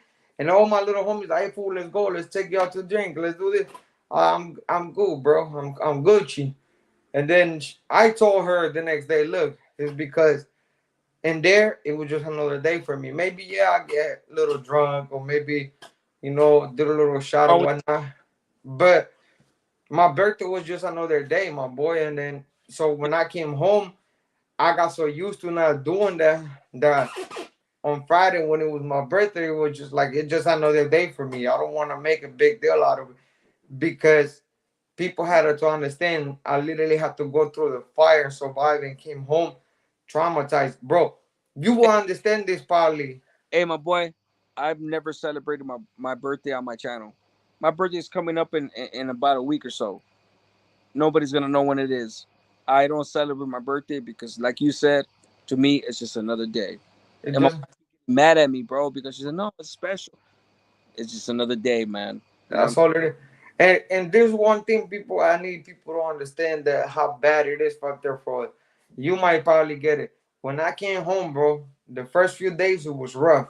I Okay, didn't want. so no, before you say that, well, Spencer, okay, you told us. Let's pick up where you left off. You were saying what you were saying. Lead us up to the end of your term and how and why you came home. Go ahead. So basically, while I was in prison, I did have about 3 shoe terms. I got a couple of trips to the hole. Just eventually, little situations like that. At that time in 2000, I believe it was 2015, 16, when the new law was kicking in, the murder felony law, when everybody was making a bunch of noise, it's gonna pass. 61. The murder felony law. Oh, so it's not the youth offender. No, I Okay. qualified for the youth offender, but they disqualified me due to Get in prison. I'm already the know. shit that I did in prison. Yeah, So they were like childish from the jump. yeah. Go ahead. So once they denied me for that, I was like, I'm not applying for the other one. Fuck Right. it. It is what it is. It's just what it is. But so actually, I was in a hole when my lawyer sent me everything signed in 2019. He sent me everything. All I had to do was sign for the murder felony. He like, you got married, you got enough. They never find you. You were the shooter. They say you were there, but you never took place until the video wasn't clear enough. He gave me the whole speech. My homeboy, and I call him my homeboy, but he was my road dog, the homie from San. He was my celly. We were back there due to my issue that I had got with my homeboys. We were in the whole pending investigation trying to get transferred to another joint. He was like, bro, sign that shit. I'm like, I'm not signing it, homie. This shit's all he's gonna do. All they're gonna tell me is chales. No. He's like, bro, sign it. I'm What you like, got? nah. You know, sign that shit. Then so the homie goes, look, my bro. He's like, you got family that love you, that still care about you. They drive themselves all the way over here to come see your ass. Sign So- that shit. No, I was when I got released, I was in Kern Valley. I got went oh, from Pelican Bay after I did my shoot term. what That's year? when in Kern Valley, I was in Kern Valley 2018. When did you got there in 2018? I got there in the beginning of 2018. Ah, cabrón. I left in 2017 to D Yard. Yeah, I got there when the homie Curly from Pomona was still Pony Boy I know. from the mess was still around. You know what I mean? Hey, what yard were you on? I was in B yard. Okay, I was on A yard, bro. With I was trying to get to A yard because Pony Boy was over there and his ass was trying to he's like, just get off, just do a boop up and come over here. I'm I, like, fucker, they will put me in I fucking acid. I know exactly who you're talking about. A yard. See, it's crazy. It's the same thing as Pelican Bay. What's the yard? In Kern Valley, a yard was a yard. Yeah. You know what I'm saying? That's the yard Yeah. to that was a political yard. That's where all the same, Yeah. I was there when the dude from Stony landed there. Tony And Sancho, yeah. bro. I'm telling you, bro. Joker from you know who. Yeah. That's the reason why I went to the side, my boy. And he's the reason why a lot of motherfuckers went to the side. Oh, I already know he was a fucking dickhead. Yeah, bro. I don't. Yeah, yeah, bro. I Like will say it because I told it on his face, and that's what created my situation. my boy, I got Yeah. a phone call with him too. Trust me. It's crazy. I was just on EBK last night. I don't know if you watched it or not. Yeah. Somebody in the comments talking about, oh, you're lying. You locked it up over a dope that motherfucker. You don't even understand who the Why fuck. does everybody say the same shit? Motherfucker, come up with a better excuse. They trying to tell me, oh, you were a dope, you locked it up with a dope there. Yeah. Bitch, you don't even know half of the shit that I went through. I didn't start touching dope until like the end of my term. How the Hey, fuck you gonna tell me about that? so you probably heard about this shit. It is a footnote, but it's an interesting footnote that I said on my channel.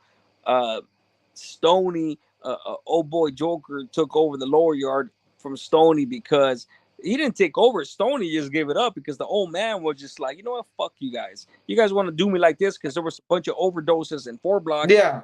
where I was at, and then I went to 2 block with a straight hitter, my boy that they wanted me to kill.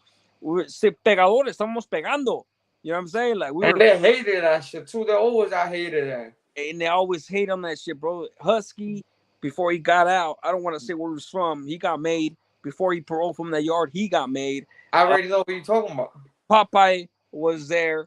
He had already got snatched up, got sent to Sat F when I paroled. Obviously, lo mataron. Um, Todd Asker was there. Fucking Frank.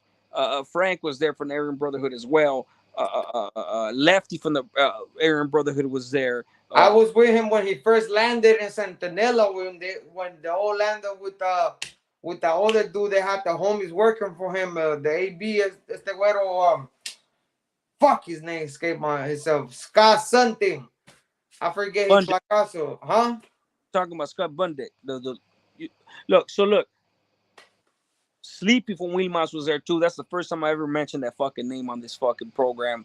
Uh, Bro, there's a bunch of senores on that freaking yard, bro. And they were all in the yard and all that shit. So I just trip out motherfuckers on YouTube. And they do it just to troll. It is what it is. But yeah, that's why I just wanted to ask you that. You got there shortly after I had to go to the side. It was what it was. But I was there. I was in the same prison while you were there, but I was on D yard and shit. So I went to the hole after that, and that's when our investigation took place. And that's when my homie was like, "Hey, fool, look, fool."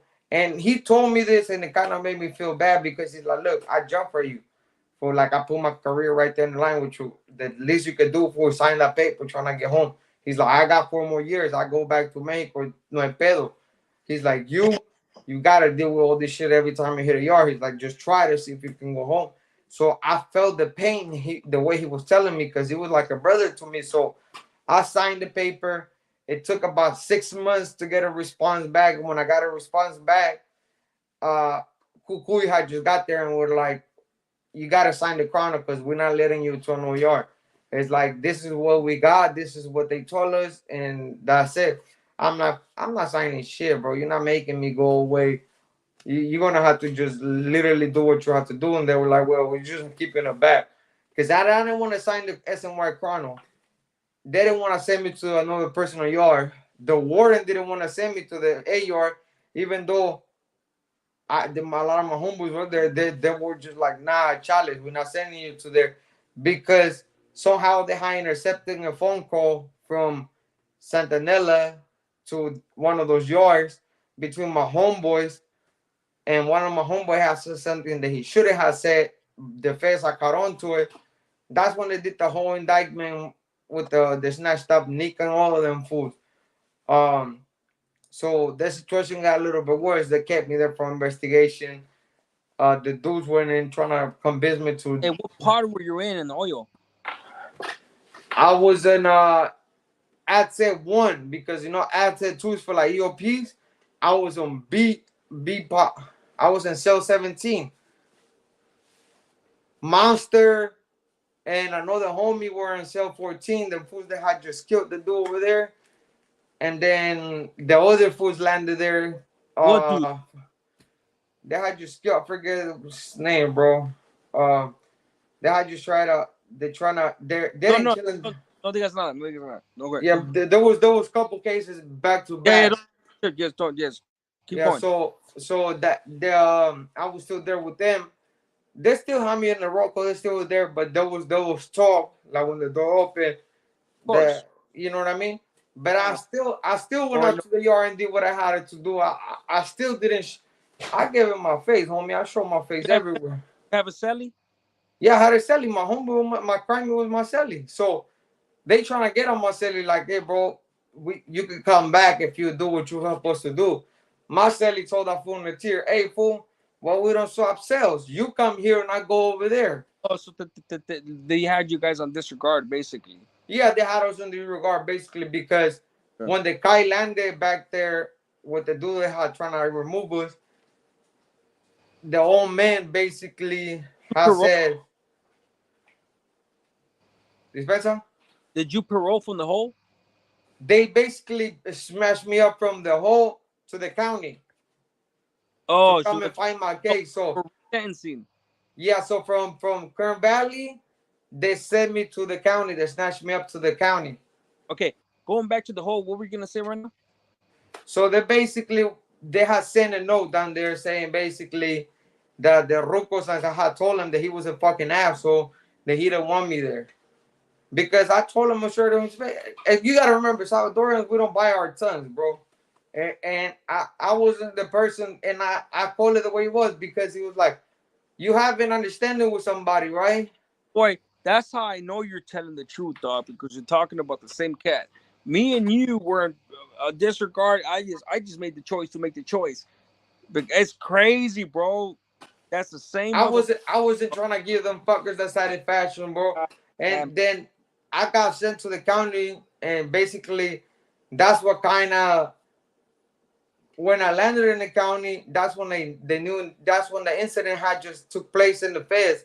Like a couple months later, the incident took place in the feds. hey, I trip was this, bro. Trip out on this. I'll let you finish. Trip out on this. I had no idea that me and you pretty much were in our situations because of the same senor in the same fucking prison, bro. I had no idea, bro. I didn't know nothing about you. That's fucking crazy, bro. Go ahead. and I got into it with the old man that I found and blasted on my videos. You probably saw his picture a couple of times.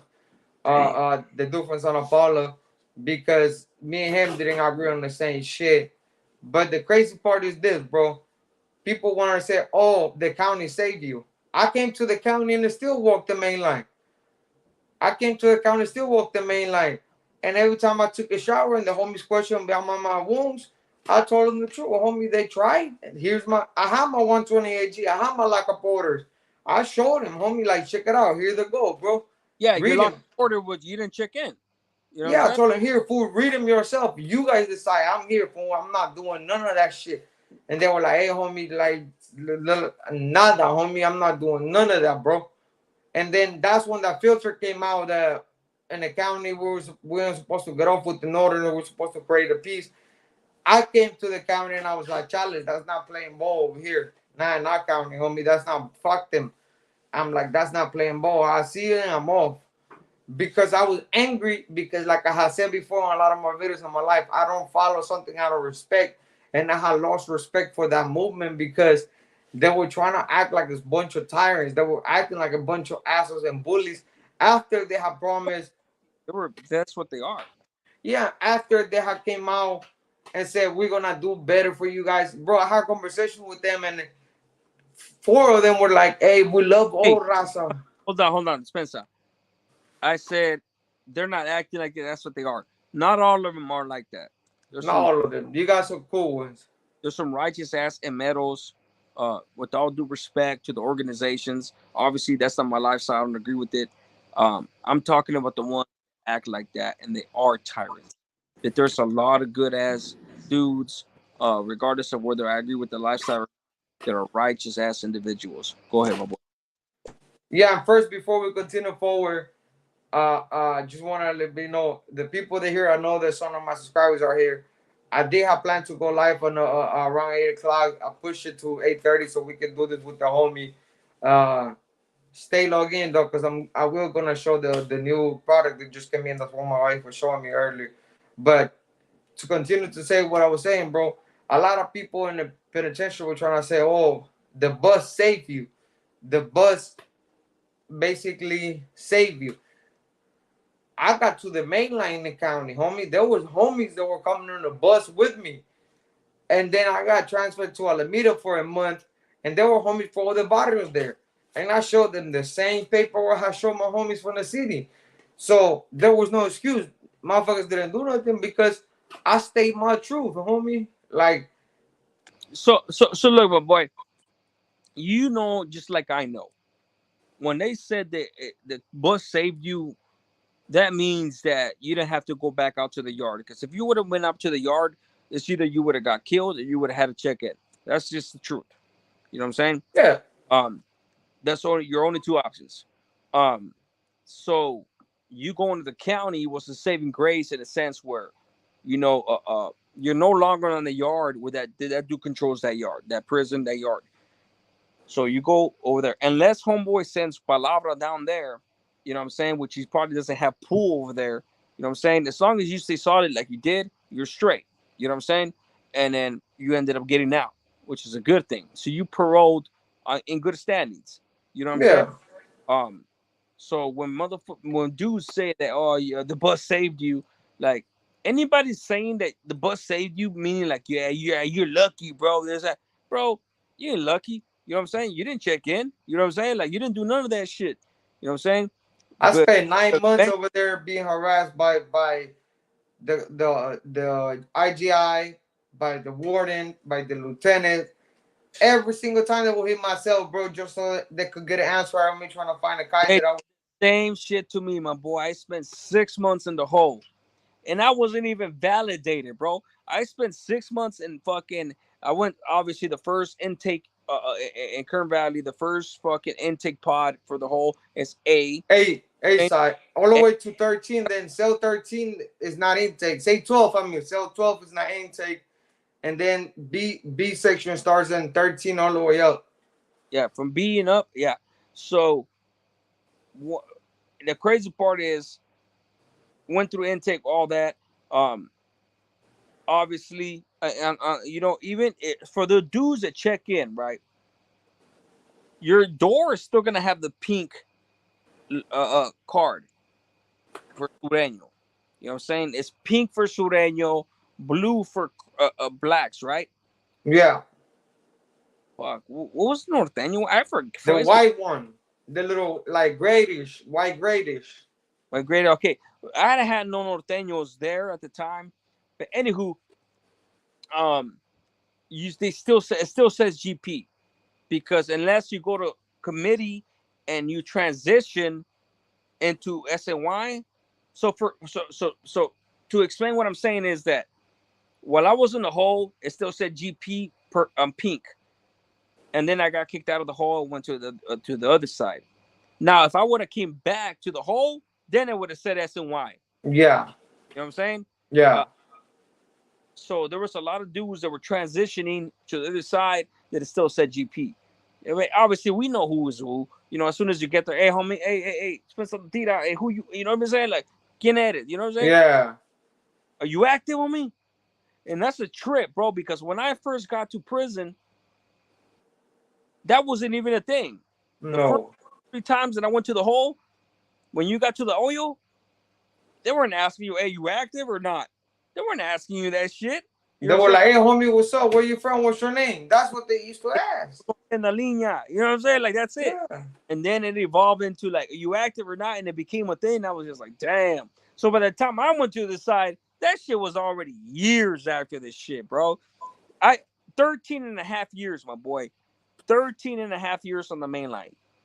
You know what I'm saying? Before I had to make my decision. And it's just fucking, it hurts me, bro, to this day sometimes. But it doesn't at the same time because I know what the fuck I'm doing. I'm a family man, anyways. If even if I would have paroled active, I would still be doing the same shit that I'm doing right now. You know, Bro, it's just without the satisfaction that these haters have to try to talk shit. But go ahead. But I mean, it is what it is. Look, this is what I say. If you haven't walked on my shoe, you don't got no right or 2 cents to judge me, homie. Because half of these dudes that come in here and say, like, the dude trying to push up on me on last Saturday on my life. He trying to jump on my life because he said he wanted to talk to me on a positive way. That was a little get down. I had the feeling that he was gonna come in here and trying to disrupt the conversation that we had going. I allow him. He went on about why you a mask, why you a mask. I told him, if you guys wonder about the mask so much, I made a whole video and a whole life explaining why the mask. I don't have to explain myself to nobody. I don't owe nobody an explanation. Half of them my subscribers, my day ones that know what's cracking with me, they know what I'm about. They know what my channel is pushing. The dude came in there trying to act like an asshole. Then I still didn't block them and log them out. He logged Hey, himself out. it's like I say, my boy. You know why? You know why I know and why I think and know you wear a mask? Porque estás feo, cabrón. Yeah, estoy feo. Yeah, there's nothing to it. Shit. Now, But hey, that's bro, it. I started with a mask. You know what I'm saying? I did about. I started with the mask, bro. I went maybe a few weeks, and I was like, you know what? Fuck that, man. I'm gonna fucking show my cara. You know. But hey, bro, to each their own. Tony, my boy, stories written by a current prisoner, still has his mask on. You know what I'm saying? Whatever reason you choose to have, whatever you have, boy, it is what it is, dog. That's why I told people you don't have to show your face for people to know that you're genuine. Your stories are gonna prove that you're genuine. You're real. You've been there. You've done that. You know what I'm saying? Like, so I could care less about wearing a mask or who wears a mask and this and that. Oh, that's some coward shit. Oh, show your real face. Only a real man shows his face. Bro, shut up. You know what I'm saying? Get your ass on YouTube and show your face. You know what I'm saying? Like, do that before you start talking shit. You know? It's sad that people take their time to just do stuff like that when they can get to take the time to do It is something what else. they got no life. Okay, so look, all right, Kern Valley, all that shit. Um, you went down to the county. Tell us about when you got released. So I got down to the county, stayed there for almost 2 years because that's when the COVID shit hit. They Damn. locked the whole county down. There was no courts, and then that's the incident that took place, and the feds affected everywhere else because we got separated. We got put on our own tanks and affected with the court proceeding. We couldn't go to court where all the people would go to court. So it was all messed up. Then COVID hits, they delay everything. So I spent Comment section. Hit a one if you're still up in here. Go ahead, my boy. basically I did a whole 2 years there fighting the case. Finally, the judge found that I was a juvenile when the incident was committed. So and now I fall into the category of the youth. And since I wasn't the trigger man, they told me that I had to go back to juvenile and prove juvenile in the juvenile system needed to prove that I was knowledgeable enough to be judged as an adult. They couldn't prove it, so they kept me on as a juvenile. Because when I got the case, it was a juvenile. So the system decided I was not aware enough of that, and I already did longer than up to my 25 years until I turned 25 years old. So they couldn't send me. They sent a letter to YA basically asking them if they would have sent me back to do a 6-month term and then turn around and get released. YA says no. He's almost 30 years old. Plus, he's past his 25 years. He's aged out of the youth authority system.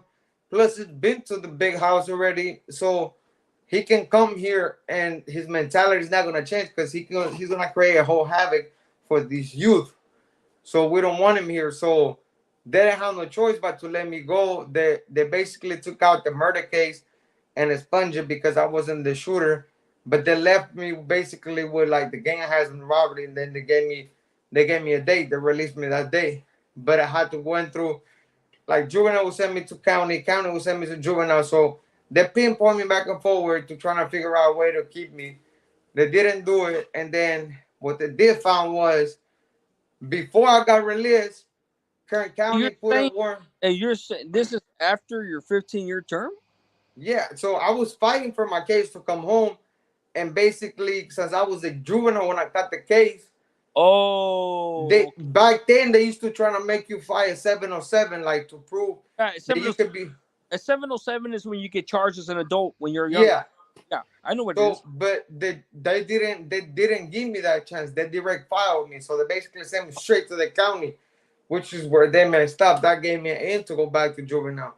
So Not. I fought my case. I won them based on that. Hey guys, this dude is legit.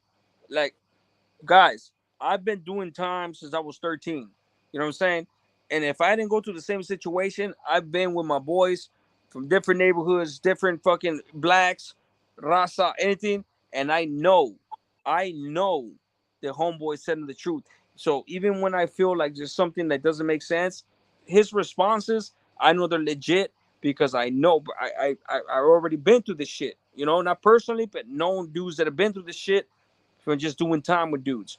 Yeah, but go ahead, my boy. Hey, bro, that's right, my boy. So this, I beat the system. They couldn't keep me there, so they released me. They had to release me. So they sent me Hey, back to the what county.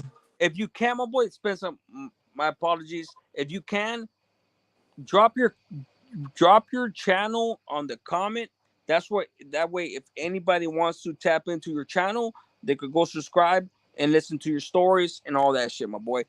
Do that whenever you can, and go ahead, my boy. Oh, I put it there. So basically, what they did was they went and sent me back to the county with a release date for juvenile. So county basically, adult system didn't have no more hold on me. They had to let me go within 24 hours. But I had a whole pending from Kern County for the in-house. So these fuckers, what they were trying to do was, I had got once I got to the county and the shit happened in the fest. Like 4 months later, the feds came and snatched me and two of my homeboys up and trying to charge us with a case that was the some of the little homies were fighting. They trying to charge me with that case, and I was like confused because I was like, when that case took place, I was in prison. I was in the shoot, motherfuckers. Check the records. So I didn't say nothing. I kept my mouth quiet, but I told my lawyer, look, there's no way they can charge me with I was in a shoot when this shit took place. So my lawyer filed a motion, got it dismissed. The feds couldn't snatch me up. Their point was to try to snatch me up because they didn't want me to come home. They felt I was too young to come home and that could have want to restart the click, which that was nowhere near my mind. My mind was Yeah, to come they're home gonna and do my life. they're gonna put extras on that shit like you're a big shock holler and shit like cabrón. Like, they do that shit on purpose, bro. You know what I'm saying? Yeah, What so they try to do that. I didn't fall for it. I went ahead and kept pushing. They gave me some they gave me some crap about it. But it didn't play it out. So next thing you know, what they did was they try to figure out how they could get me in another case. So they trying to get me. I'm trying to find the link right now for the YouTube so I can post it. yeah, no, don't take your time. Uh, So they trying to figure out a yeah, way to get me to do that. Since they didn't find it, they were like, we're going just gonna hit him with the case that he had pending over there in Kern County. And they hit me with our case in Kern County. hey, Um, what's the name of your channel? the name of the channel is Upstate Rebels. Upstate Rebel. Okay. Is Upstate that, Rebels. So go look it up, gente. It's called Upstate Rebels. you say you rebranded it, right? Was it Yeah, basically it was with just the name Swag Junior 415, but now it's rebranded to Upstate Rebels, so people can find it better because at first they had a hard time finding it, so I went and did it that way, it's rebranded. a lot of dudes called Upstate. Upstate, Upstate. What's that, homeboys? Upstate Sureste. Upstate point of view. Here we go. I just put it from the my phone link right now. Michael Corleone, that's the phone link that I have. That's the channel right there. Everybody wants to tap in and want to keep the conversation going. You guys are more than welcome, man. Hey guys, go, yeah, for real. Yeah, we're about to wrap it down. We got about 10 minutes left. You know what I'm saying? We're gonna top it off at 2 hours. Yeah, I've never done. I mean, I've done a live more than 2 hours way back then, but 2 hours is where I cut it off. But so obviously you told us. Okay, so this is my last question, or my last couple of questions. Since you've been home, what have you done, my boy? Let everybody know what have you done and how you went about it, and you know what I'm saying, like things like that. So by the grace of God, and I say this by the grace of God because that's something that I believe now. Like before, when I was on my trip, it was something else. But by the grace of God, I came home. I had a cool support system, and that's important to a lot of people coming home But because they don't send you out the gate with nothing but what you have in your books, it's probably the $200. $200 shit, and Hey, they bro, like that's you on a your bus. own. Hey, that's a bus ticket and a cell phone. That's it. Yeah, that's it. Yeah. So I got released from the county at 1 o'clock in the morning, and my wife and my brother picked me up, my older brother. And believe me, bro, when I say I had a panic attack when I hit the outside of the air, I was having a whole full blown panic attack because as soon as I walked out, it was quiet as hell in the first place, near downtown. And there was before they used to have a little like a changing machine there where you could get exchange. But this dude gave me a check for my money. And I tried to tell dude, like, at least give me $20 in case I have to make like a little phone call or something. He's like, we don't Wait, have no cash. We're out of cash. So they who gave me gave a check. who gave you a check? The county. When they released me, they Oh, gave me the I county. got released from the county. Yes, I So I forgot. got released My from the bad. county like at 1:30 in the morning. And usually Jeez. the county gives you like $100 cash just in case you gotta catch a cab or something. This fucking asshole said that they have run out Our of county. money. But go They ahead. gave me a check and then just gave me my property that I have from prison, basically my ring, my Hey, chain, and that's stuff like that. because CDC probably had already sent your fucking your $200 type shit. Uh, CDC didn't send me no $200. That's the crazy no. part. CDC didn't send me no $200. They So only transferred all the money that I had on my books. oh, your ball. So Wow. they transferred the money that I had on my books from the So beginning. you didn't get your parole fucking money? Nope, I didn't get my Ah, $200 game money. So they gave me a check with the money I had on my books in the county. that's your fatty. Oh my god. So I try to Right. tell They the dude give like, you check for your money on your books. Your ass. yeah. So I try to tell the dude like, hey, bro, Or you can go you, pick it up from your PO. yeah. But I try to tell the dude like, look, can I get like $20 in case I gotta go to the make a phone call like on the phone? He's like, bro, there's no more payphones around here. I'm like, what do you mean? He's like, you. I'm like, at least let me get $20 so I can pay somebody. Let me borrow the phone. He's like, the way you look, nobody's gonna let you borrow a phone. They and then this is the fucking crazy part, bro. It's been 20. It's almost been 15 years. So all my clothes was thrown away. So they literally gave me the gray sweatpants and a black sweater, and they sent me on my way out. yeah, your clothes are gonna survive 15 years, my boy. Yeah. So and they let me out. I'm as soon as I hit the thing, I'm trying to drink a soda. They don't have no vending machines. This asshole didn't even give me quarters, nothing. So I walked out to the street, bros. I'm in full panic mode. I'm over here trying to just like bend down and put my head between my legs so I can catch my breathing. And then I don't know when my family's getting there to pick me up. So what's up, my OG Spank? So I was trying to walk in straight to a gas station to see if I can find somebody to let me borrow a phone. I walked in there like 4 blocks, bro, back and forward to trying to find somebody, and I couldn't find nobody in the first 2 blocks. So I busted U-turn and I went back up, and finally in the gas station I found and there was a little black lady and her boyfriend, and I approached them with the most respect that I could do, and probably do had done some time because That's some real he shit. I was like, look, with all the respect, man, I just got home. They barely released me. I haven't been home in this long time. I just need to let them know, my people know where I'm gonna be standing so they can pick me up. You could dial the phone number, put it in the speaker. I don't have to touch your phone. That's right. She looked at me. She was like, yeah, don't worry, I got you. And the dude was like, you coming home for prison, huh? I was like, yeah. He's like, don't trip out. She got you. So she dialed the number. I called my wife. I was like, hey, look, I'm in the gas. She's like, no, go back to in front of the county. We're gonna pick you up from there. It's like we close. So I take back off 4 blocks down that Hey, way, it's bro. I'm so sweating big, as fuck. bro. That just you just reminded me of the same experience I had, different. But it's just such a beautiful thing to come home after 15 years. Go ahead, my boy. Sorry. But I walked back. Then my brother's truck pulled up, and it's been. I haven't hugged my brother in almost shit, but probably 13, 14 years, because I didn't get a visit like that. He didn't have his papeles in straight. And my lady haven't hugged her because I was fucking up every time I was back in jail. So I went in there and then they asked me if I was hungry, and I was like, I just want a soda. Just get me a freaking damn soda.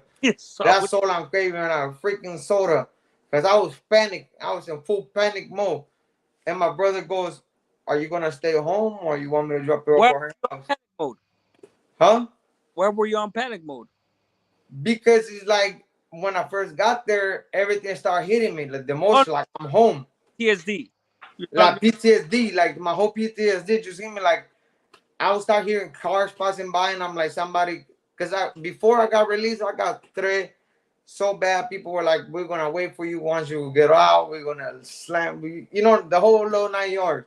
Because Yeah. my case was all over the news, so I was just trying Oh, to not catch her slipping. When I got out, I was like, I don't want to get caught slipping. So, and I see what once I got in the car, I told my brother to just take me to her house, and then in the morning she could drop me off at the house.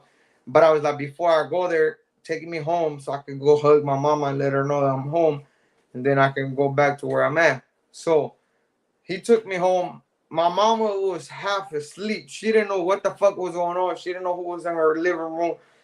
She was half asleep. I just hugged her and told her I'll be home in the morning.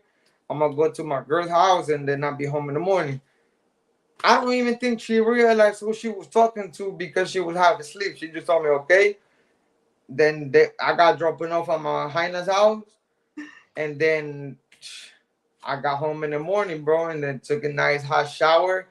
The first thing she asked me what you want to eat, I was like, let me get some Salvadorian breakfast, unos plátanos con huevos and, crema, frijolito, frijoles, a nice frijolito. little, a nice little chanati, and just let Hey, me hey, remind myself of hey, home. me sorprende que no le preguntaste por un casamiento.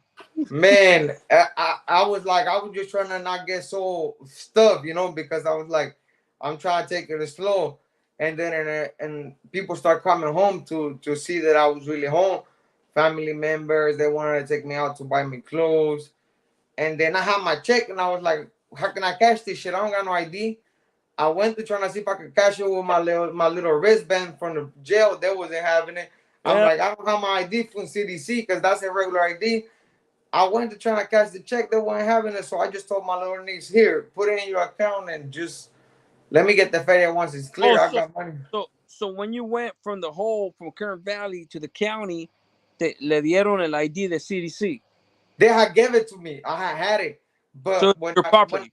yeah, but when I got to the county, they wouldn't let me have it, so they put it on my property. But when I got released, they didn't give it to me. Dude threw it away. He was like, "You don't need this no more." I was like, "Yes, my ID, fucker. That's why I kept it." He's like, "Nah, you don't need it." He threw it through the garbage. He was just acting like an asshole. I jura. Hey, bro, I had my CDC ID. Um, I lost my wallet with $1,200 in it. Why? Because I'm not gonna say what I purchased. But once I got shot down, I was trying to get a strap. How about that? And they shut me down. Uh, I had to pay it with the card. So when I went to the gun store, they were they don't cash. They give me cash back, right? So that's the only reason I had that much cash in my wallet. And I had my ID. I had my fucking prison ID, which I was just keeping just to keep it. And bro, one day, that much money, I go out. I have my son in my arm and my two other kids. I grab my wallet, put it on the top of the car, put the kid inside, put him in the car seat. Everybody gets in, boom, boom, boom, whatever. Turn on the car and I take off. I forget Wallet. wallet on top of my fuck in the car, bro. Man, I don't know whoever found that wallet, bro, had $1,200 and fucking cash, bro. But that came up. but my CDC ID was in there. My driver's license. I had to go get my driver's license all over again, and all that. That shit. But I still have um uh pictures on my CDC ID and shit like that, whatever. Yeah, I But got them on my write-ups. I got a bunch of those pictures on the write-up. When you go to the hole, they give you the write-up, print up and shit. I mean, I got they gave me that CDC ID, like you said, when you parole. You know what I'm saying? A wallet like this with all my shit. You know what I'm saying? Like I got my driver's license, all that shit. It's like same shit. I lost my whole fucking goddamn wallet, bro. And one thing that hurt was I lost that genuine CDC ID. You know what I'm saying? Something that will remind me every day where I'm not going ever again. That's a GS reminder. says, GS says, L, it's your little homie. What's up, my little homie GS? Appreciate you, my boy. But yeah, man, any last words, my boy? Uh, uh, um, Man, all I can um, say is un chingo de gracias for having me. else, family wise, and things like that. Go ahead. Yeah, all I just want to say, thank you for having me. I appreciate it, man. Taking the time to do this interview. This is the deepest I have went with somebody on an interview, speaking about the life. And now they're giving me a little bit of encouragement to tell a little bit more about my history, what I went through, and deeper details and the suffering that I did. Why did I suffer PTSD the way I do? And I appreciate you taking the time, man, to do this. And I know it's a long coming. We've been trying to get together. I appreciate you opening the doors to your channel to me. And man, all I can say is let's push it, let's keep pushing, man. Let's keep doing what we're doing. Family is really important. Let's keep loving each other. Let's try to be kind to one another, and just know what you have. Um, and just know what you have at home is something that you will give up if you start fucking up, man. And it's not worth the prison, jail, all that respect you think you can have is not worth coming home to your high nine, Fake. just laying in bed, bro. It's all fake, bro. All fake. All that stuff is fake. All fucking fake, bro. But look, I will say this. Thank you, my boy. I appreciate you for giving me the opportunity to interview. You know what I'm saying? You have a great story, cabrón. Like, carnal, mi seroton. You know what I'm saying? Like, hey, bro. Like, honestly, like, it was a pleasure interviewing you. Or, I don't even like calling it interviews, bro. It's just a conversation. You know what I'm saying? If I could say swag G, APA conversation, you know what I'm saying? Moving forward, bro, obviously we're gonna do something else in the future, you Yes, know. sir. But I definitely wanted to take this time to get to know you because I didn't know really nothing about you. You know what I'm saying? So I learned a lot about you today, just like everybody else did. I appreciate it, man. We're definitely gonna be doing some more work. We got a lot to talk about with the president down there and everything else. Oh So yeah, I didn't even get to that, bro. we get to that, brother. Like I said, We'll be we'll here start doing. forever. We'll be That'll be a here. different topic. That'll be a Yes, different sir. boy. We'll be in contact. Yes, I was counting. We'll do our thing. You know what To I'm saying? my people that's in here, man, to anybody that haven't subscribed, I was supposed to go live at 8 o'clock. We took a little bit longer with the homie, which I didn't want to interrupt. But I'm gonna go live right now to show the different products that I now got, the different cups that got made, and everything else that I'm gonna be rebranding. The shirts that just got home. So go check me out, man. I'll be jumping in the live Shit. for a little bit. Go check them out and then drop in and make sure you always check out the homie L and leave a like whenever you can, man. Upstate Rebel. Go check them out. I'm gonna drop by, drop a couple comments, things like that. It's almost midnight where I'm at. It's almost 12 o'clock. Uh, go check out the boy, and, you know what I'm saying, like, and look for the future. You know what I'm saying? Yes, sir. All right, Muchas gracias, my boy. my boy. Have a good one, man. Likewise.